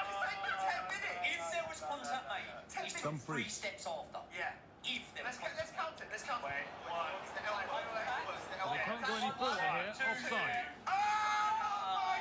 You can't. If he gets the penalty for this, Well, he's certainly had a decent game so far, or maybe better than that. I think it's fair to say he hasn't disappointed. oh my God. Well, it's all about moments in games, and he's stepped up to find the equaliser. It's a really nice finish as well. Gana el I'm balón. sure they're going to be looking to build on that Goddamn, in the second man, half. run it through me. Doing that, man. That's horrible. That is horrible. Cheating little cheat. Absolute diving. Marcus Thuram. He's given the cheat. Cheat. Puta. And possession given away. Fucking cheating. How is he not looking at that? Honestly. Shit. What the Yeah. fuck is the system? What in the chat saying they think it's a pen? It's a joke. Get the poll now. That's not. I don't care what Mate, anyone if 1% of this chat, if 1%, 70%. Rabiot.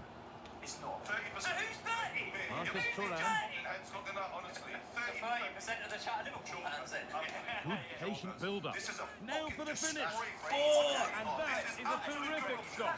His positioning is spot on, really makes it difficult for the attacker. Stops an almost certain goal there. It's a fucking joke. Honestly, it's a And that one disgrace. goes out and away. Disgrace. Come on, then, Now Ram. we'll just turn on Absolute the... disgrace, this thing. How did they Right not on. get him to look at that? Jurgen Klopp, don't you ever complain that you get a hand on the fucking Geraldo silver Becker. platter. You fucking whining And bitch. that has been adjudged to be Whiny offside. fucking bitch. Honestly, sick of this, like. Salah steps up. Absolute joke. Slots. Absolute Dybala. corruption. Fucking corruption. You fucking cheating scum. This Di referee is a Lorenzo. cheating piece of shit. From Berardi. the get-go, he's been Great giving them chance stuff. here. How It's dare in. you come to ever And it's play their again? game to lose from here. Cheat. Absolute cheat. Jota is a diving cheat. We've had a season. Here we can see it again, and it's a lovely curler into the net. The keeper can't do much about that. It's one of those, as soon as you hit it, you just know. Got it wrong. Yeah. That was pretty bad. Cheat. The guy got shot by a sniper. The guy was walking along and fell over. This is why you've all I've got never seen a player run round a keeper before and then die. Do you know what? That is I don't insane. want to hear another fucking like complaint from Jurgen Klopp again. You've literally been gifted things. You absolute like you complain. Bastard. You've got a cheat It's to going complain. in. Everything is gifted here at Anfield. Joke, man. Absolute joke. Absolute Schweinsteiger. joke. So what have we just witnessed? Vidic. Like, what have we just witnessed? Daylight fucking Frank robbery. This Rijkaard. is an absolute disgrace. I've got to say, I've Bro, got to say, Van I Halen love- fucking... Full promise now. Fucking Are balloon. able to deal with the danger decisively. Well defended. They win a title to Manchester City for financial doping. I've got to be Dybala. honest, man. I don't want to see this Liverpool team. And this win could a be. title for decisions like that. And another. 2 goals in a matter of minutes. No wonder they're celebrating. Incredible. They've had so many soft things go their way. This is unbelievable. Even the penalty, Vamos. both penalties were bullshit. Yeah. What the fuck, dude? Get that bullshit out of You here. can see it again now. Let's get away with esa mierda, bro. In these transitions, the speed of the counter-attack. Don't do the New Year's on me, bro. And then through on How are we gonna put the New Year's up? Put the two dudes kissing. I don't want to see that. And you have to say it was a good finish. Not be able to celebrate a goal because someone might have had a fucking hair from their fringe that's gone offside. Like, I don't want that. That's what I did.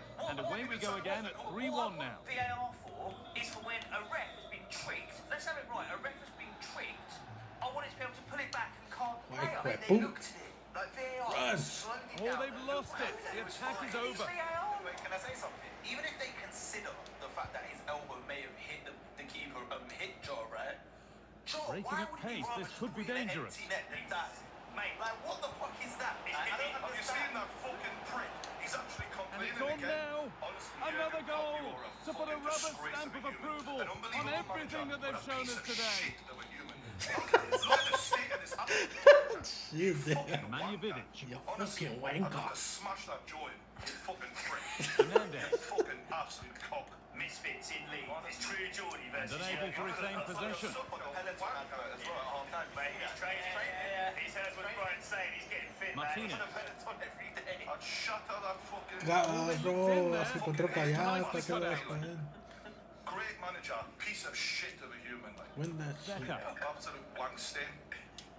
Look at him. How can you moan at the whole lot? Look at Jota. Jota, you know. Lovely weighted pass. Look like a sinker, as usual. And another goal. It's Fuck been yeah. all over before, but Pain, there's boy. another to really seal it. School of Weasel, really. Honestly. What a Rafa wanker. Leao. Bro, he just jumped that shit over. I That's could it, put Chelsea. Let me go. Pretty good save by the keeper. How the fuck did he do that? Like, it should be 2-2. But there's a new, Saltó el maldito bear balón. in mind that the way That little this fucking works, the ball. way football works, Where's that bitch? as a business, as an economic thing, like, it's entertainment. As a neutral, we've just lost what was a really entertaining. And it's all over. Happy faces And that's right what around the ground. broadcasters spend all What the are money. your That's where thoughts, the money Sue? comes from. Well, They that should was be a looking at this and going, fuck this, because people are tuning off now. You know that if you're Sky, you know that everyone's just going, oh, well, it's over now. Because of some fucking idiot referee in a bar room who hasn't spotted a player just throw himself on the floor. Kicking off here. Longstaff and Van Dijk. At least Longstaff actually showing that he gives a fuck. Shambles of a performance at times today, like.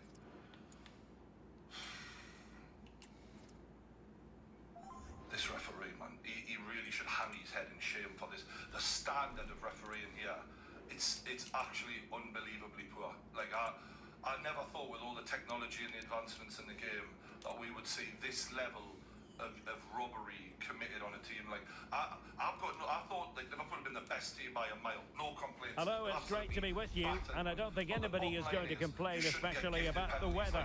I'm Derek Ray, and with me here on the commentary box is Stuart Robson. And the general feeling is we should be in for a spellbinding occasion. It's the Kings versus Arsenal.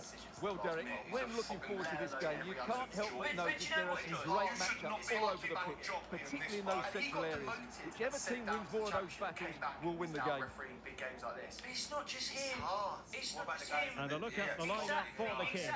Thibaut Courtois is the keeper of choice. Ricardo Carvalho plays alongside Rafa Marquez in central defence. Kevin De Bruyne plays alongside Nadine Kessler in the centre of midfield. And it's two strikers up front who look to provide the goal-scoring threat. I'm seeing people say online, right? And here's how Arsenal will line up. Elbow touched him, so there's Well, it looks to be the same system here, so it's just a case of which team presses the ball better and which team can get there wide. Stuart, they've got to score! Stayed on his feet. Fuck yeah. An early opening statement in this match. And look at the celebration. Even Liverpool fans should be questioning the mentality of that little Haaland. rodent who'd rather throw himself to the floor. They're like a bitch. Rodent. Little With a textbook bitch. interception. Honestly, embarrassing, man. You can't even look at yourself in the mirror after that, you fucking woman. Dybala. They're not going to question it, though. They're just going to talk about, their disallowed goals. Oh, well, it's beating roundabouts, An advantage with them. Referee says play Oh on. shit.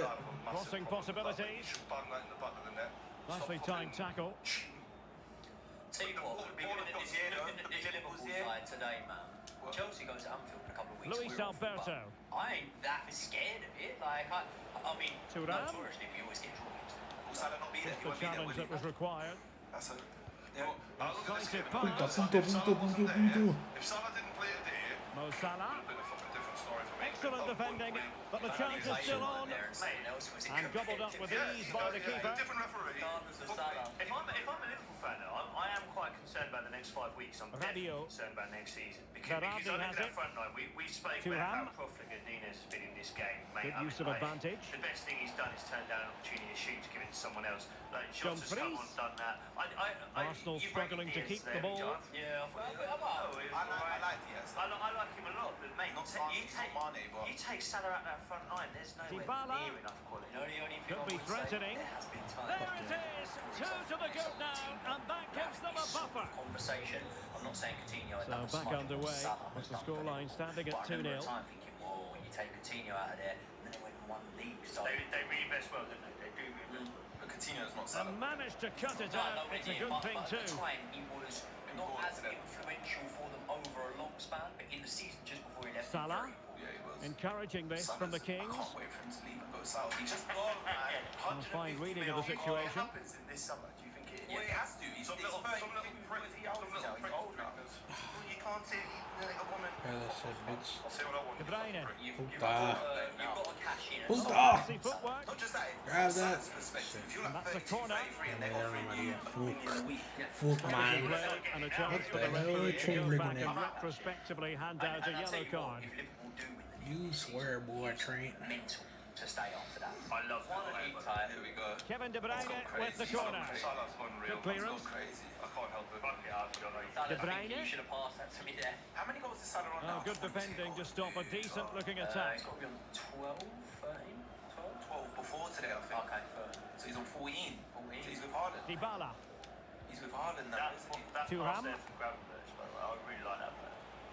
Salah's getting these goals because he knows he's going away for a while. So he And needs to, Paulo Dybala's you know what I ready mean? Make here. sure he's still in the mix. Well, they couldn't take advantage of the opportunity. Yeah, he's got to set the family up for when he's gone. And in the right position to make sure it didn't go all the way through. No, like, the quality of Salah, I haven't got a problem with that. It's just to lose in a way where the referee is blatantly Dybala. playing a massive role in this is outrageous. Destroyed the Oh, game. he's through here.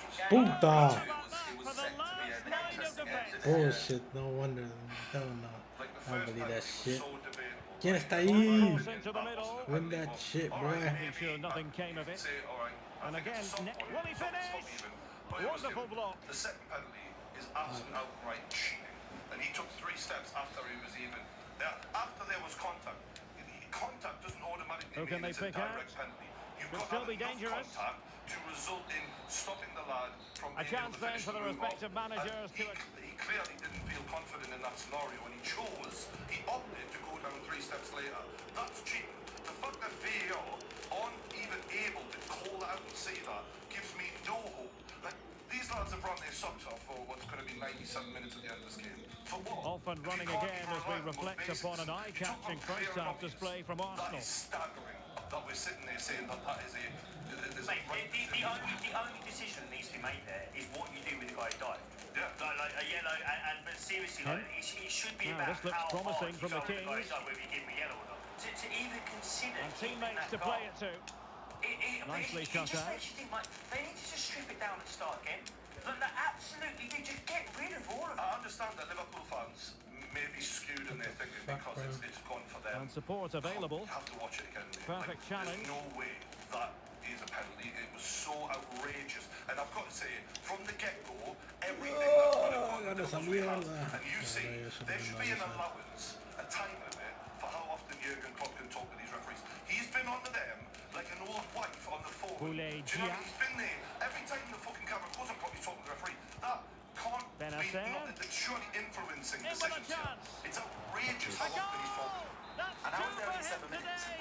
They simply can't stop him. No wonder he's celebrating. Absolute joke. And the advantage accrues to the attacking side.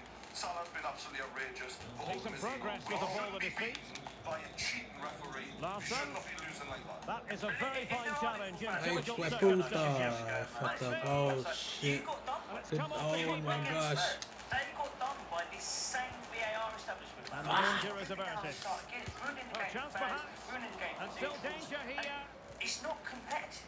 It's just not competitive. Well, When the threat guy averted. can find himself on the floor, he's walking and then Dumfries. throws himself on the floor. This isn't a competitive sport.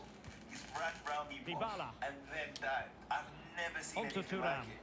I've never seen that. Winning back Dude, get to the possession. passes. And the fact that they are so dumb and incapable of saying that gives me Dybala. zero hope, zero confidence. Like, Oh, games it's a are superb hard enough challenge. without Very Jota timely. being a cheating little rodent and getting away with it. I'm telling you, they're gonna say, oh, because there was Joan the slightest Capdevila. touch of his elbow on the back of his It's not big boot enough to once bring he him got down, past wasn't. He took 3 steps afterwards. That was nowhere near enough to bring him down. He proved that Thuram. with 3 steps afterwards. It's a joke, man. Joke. Do you know what? It's one of those where Teammate talks about available. how they reformed the VAR thing. Fuck. Oh, it's a terrific Ah, challenge. yo hubiera dado el maldito pase. Get ex-footballers in there. Half the time, I don't think they should be trusted with this. I listen to some of the pundits. Now with Dybala. He's in with a chance. When you're watching that, Oh, good save. but when you're watching Excellent that, header. it's like an ex-pro knows if you're running and then you throw yourself on the floor, Dybala. that has nothing to do with whether an elbow brushed your thigh 2 seconds. Win that shit, boy. Well, that header. God You damn. don't need to be an ex-pro though, like just anyone that's played football. Listen, I love watching football, but if I round a goalkeeper, I'll probably end up Fernando Torres in it against Man United. But I will shoot. I will shoot. I'm not going down. You know what I mean? It's like, Just anyone with eyes. It was a delayed reaction. It's like there was a fucking lag on Sky Sports. I don't know what was going on there. You said it best. It's like he got sniped. So let's talk about Liverpool then, lads. Obviously, they're in the driver's seat now, 3 points clear at the top of the league. Favourites for the title? Was never going to be problematic for the goalkeeper. I've got more questions than I did at the start of the game. If I'm really honest with you, I thought a Newcastle team who you said yourself exhausted, lacking quality, got through them so many times. I think if Gordon's got more composure, I think Valman's got more composure, he punished them. As a defender, you really have to concentrate to the maximum to bar the door as he did then. Shit. I don't know. I thought Curtis Jones was brilliant, and for me, he's. That is one how of the to best apply the midfielders. pressure. Szoboszlai and Endo. Alexander-Arnold. Diaz good. Nunez, Jesus Christ. 10 minutes to go. this season as a whole, maybe not this game in particular, but this Larson. season as a whole look like they're a lot better than they were last season. He'll be delighted to have won the ball, having made that difficult challenge. Can they do something positive on the counter-attack? I think Trent's having his best season in a while. I don't know, man. I might like be. we're talking about Anfield as well. I think any team who faces this Liverpool team will Oh, fancy yes. themselves to score goals. It's gone The in. question is going to And be, now can a we stop chance them for them scoring? to While revel Salah's in the in that front moment. line, probably not. If it's Nunez, Diaz, Gakpo, I think you can have a go at them, man. I really do. Well, here's the replay. He does well to find that bit of space in the box, and then he shows a lot of composure to finish it off. That's a good goal. And I'm thinking, mate, I'm not that fit. It's a massive lead, and it's very hard to imagine them losing it now. I can honestly say, being Chelsea at the moment, when we drew Arsenal earlier in the season, I'm not saying I fancy us to go and get a result with the Emirates. I'm not going to say I fancy us to go and get the result with Etihad, even though we're drawn with them. On to Thuram. Do Can they convert? you know what? I feel we can do it. I do Well, think we can. Fuck, dude, Reflex that's just action. a maldito, That's pretty man. much what that game's taught us. Is they've come over the line in this one. They've done well, and they're going to be up there or thereabouts. But they're there to be got at. The thing with this Premier League season is Oh, big everyone's there to be opportunity. got at. And the keeper more than equal to the Take it, task. take it. From this, like he was involved in absolutely everything today, Salah. Like he was head and shoulders above everyone on He's the pitch, driven in and the he's going corner. away. And to Bro, me, it what just the fuck confirmed was that? that's his And so the style. referee blows for full Yeah, time, that's the and man. it goes Why you down hit that so as a hard? victory for Skates all of today. What a performance, wasn't it? I was particularly impressed with their play going forward. Really we weren't lively. sat here thinking, well, we're all right. We don't need to worry about Salah because Dan burnt it. He was always good at it. He just played out in the most enhanced fashion it could have in terms of like. I don't think Botman was great. I don't think Botman was great, but I think there was a lot of times with defensive line he was too far forward. And I also, He's definitely injured, in my opinion. I think he, when For we the talk about share, injuries, stars, earlier, we man. talk about who's been lucky with injuries, who I don't hasn't. know, bro. There's a lot of I players in really this don't league care. who are playing with injuries. I I'm don't want watching this Ben White bullshit. week out for Arsenal. He's a Oh, mess. yeah, He's not fit. There are loads of players who aren't fit.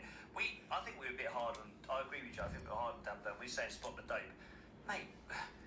When you've got Mo Salah in your team, it doesn't matter who your left back is. They're the dope that day because he's that good. He's the best player. However, is there more of a mismatch in the league than a guy who's sloppy, clumsy, big, tall, and isn't that quick And out of position.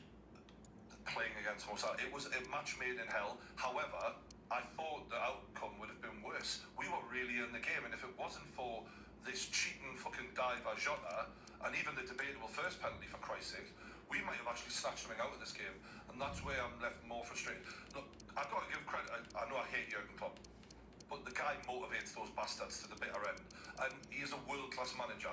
And right now, we're seeing Arsenal slip up a little bit, and some of the things we started around this table early on the season of Klopp's been there and done it before, and I am getting that feeling in the way Liverpool are so determined in these games, and even though that the cheating happened, they were willing the ball into the back of the net. It was almost, we couldn't stop them. You know, it just felt like it was inevitable, and the amount of chances they missed, that is a big worry for them. But I am impressed with Liverpool, and I do take back what I said at the start of the season. I didn't think that they were going to be able to put it together the way they have so quickly in rebuilding that midfield.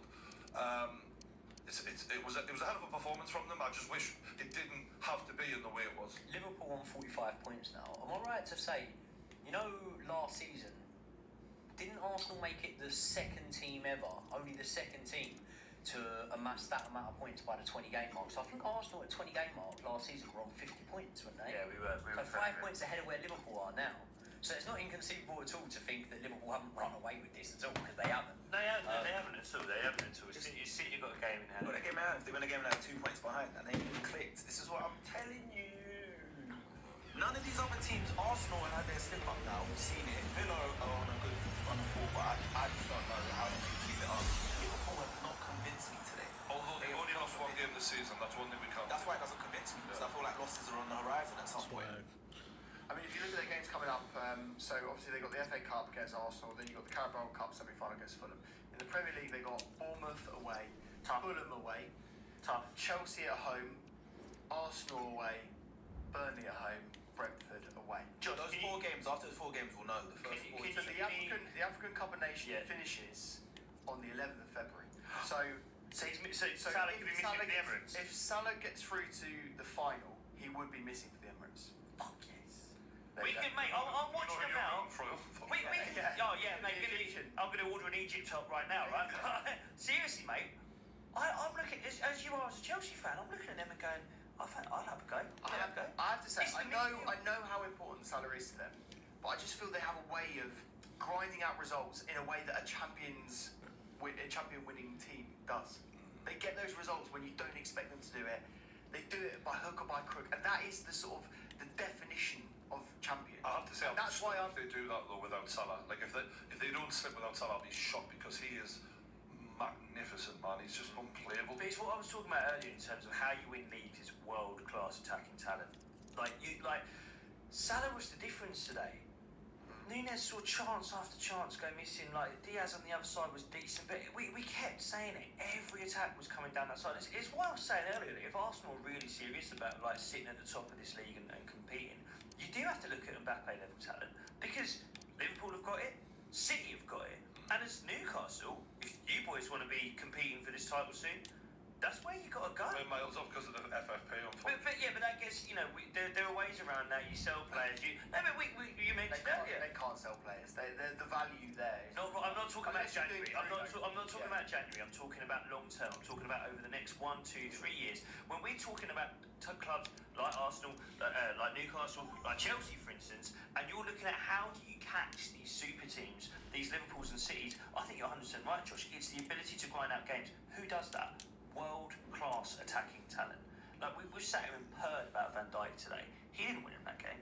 I've sat there and watched Saliba all season for Arsenal. I've got to be honest with you. Hello and welcome, and I can tell you it was a dry walk to the gantry today. No rain in sight.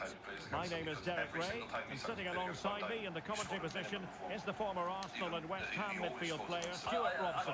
And with the atmosphere really building up nicely, we should be in for a chance for Dybala. Oh, good save. I have to say, guys, look, to give Liverpool their credit, they're up at the top of the league for a reason. They've only lost once in very Paulo Dybala with the corner. They've got 6 draws against 6 of the better teams. They drew against Luton. That's probably the only one where you're sort of questioning them. The other teams were very, very good teams. What's the time To win it back.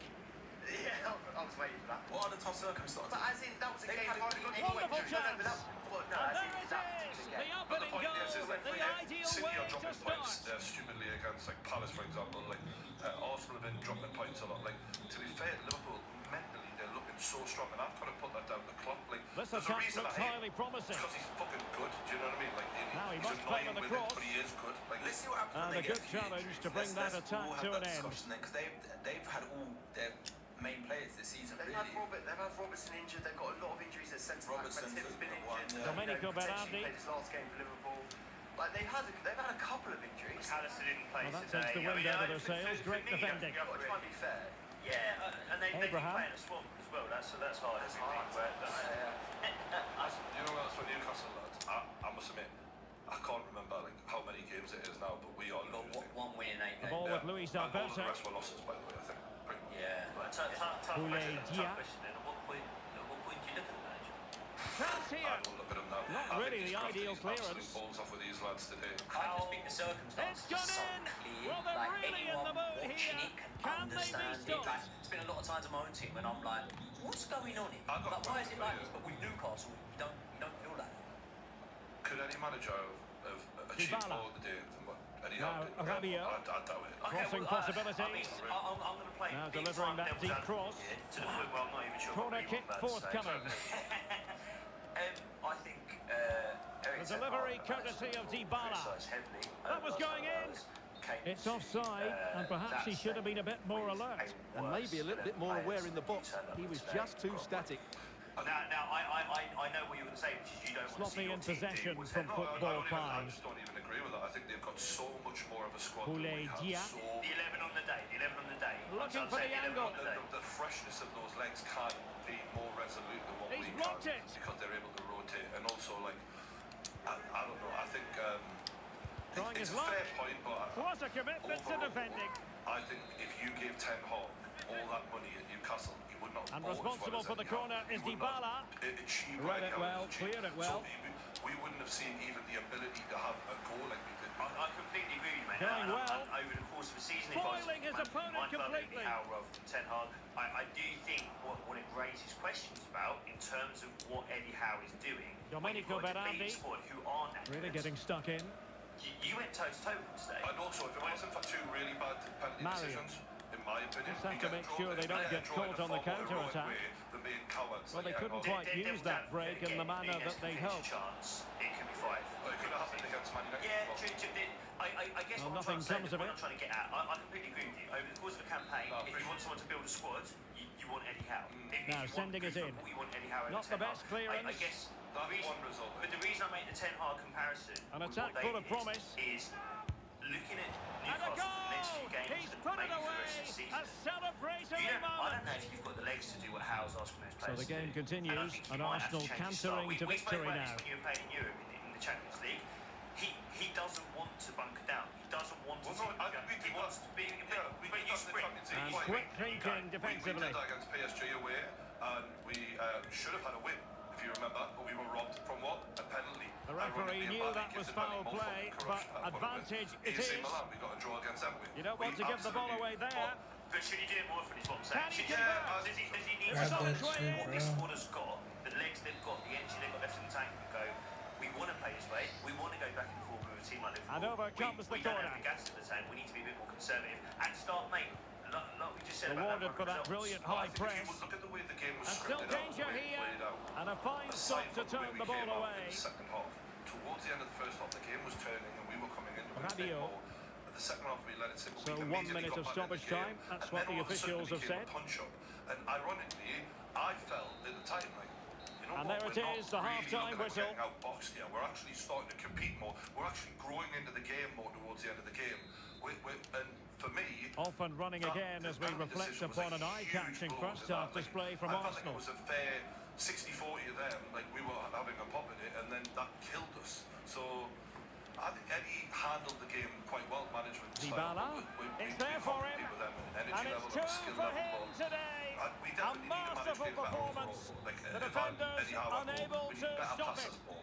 People who can control the game. If I look at what Arsenal have achieved this season, Showing good although they've had a defensive few judgment. mistakes, they've been controlling the games far better. Whereas worse, we've got Domenico Sean Berardi Berardi. who can't keep the ball well. And now We've with got Di Almiron who Lorenzo. can't keep the ball well. Dan Burn can't keep the ball Dybala. well. These are players who debatably Di Lorenzo. are looking to be Now will the in cross Premier work out for them? So, And I just think this it's gonna- time it's our in. building process is Fabulous goal. like Eddie Howe And did just not look at the inherit a top six celebrations. side like Eric Ten Hag did. He inherited a 19th place side, and it's fucking clear as day. At half time, do you go and you have a question to Eddie. Dybala. Should you have set up Will the he team a little finish? bit more defensive? Should you have gone a little A bit goal more because when I here, watched giving Cardiff, his I team was like, precisely what they were looking for. Now he deserves to celebrate it. With Dan Burn for a left back, was it in right back position, and there was so much space.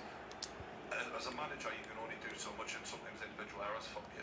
And I think that's what happened. We're talking like Arsenal have it back. For blow for like they were fairly defensive by Newcastle standards. It wasn't like Thuram. Newcastle were playing like Spurs when they were down to 9 men or whatever. Nicely saved. Newcastle in there, yeah, it was open. Towards the end of the second half. Newcastle were going for it in their moments when they got their chances, sort of thing, and then obviously they're palming forward. But it weren't like they were playing a high Who can they line pick and out? halfway line for the whole It thing. might Just still be ripped every problematic. opportunity. I do think Newcastle were fairly resolute, it's just in the way they did. Look at the substitutions as well. Rabiot. Game changers and Well, that's another thing. Still When I make the Man United possibilities. comparison, I looked at the substitutes for Man United and they made it. A chance for them to provide a test in the form of a corner. They already had players on the pitch. You were having to bring out Myron. And they will make the change now. Love no money for you guys. Well, sadly, a bit of a tame effort, that one, and far too close to the goalkeeper. Right, we're going to wrap it up there, lads. Big thank you. We will be back next weekend for Man United Spurs. I can't remember if it's Old Trafford or Spurs. Able to skip past his man, and the keeper flings himself at the ball. Catch us later. Cheers.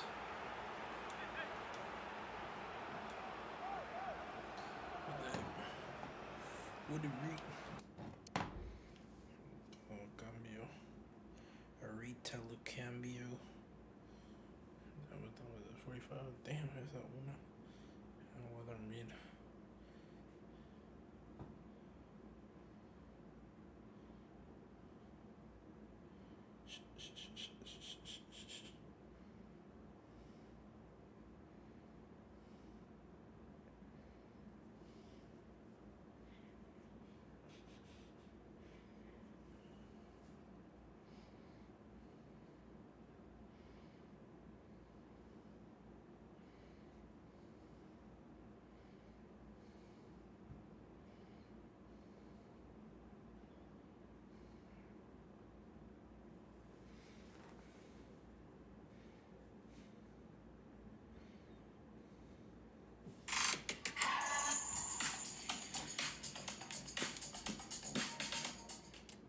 How much money YouTube has been paying me for a brand new I do YouTube not channel give a that flying only has fadoodle. 400 subscribers. Happy New Year, everybody. Welcome back to the football feeling. How good has the festive period been for football? Premier League games on our telly pretty much every single day, and we're going to go through all the best bits right now.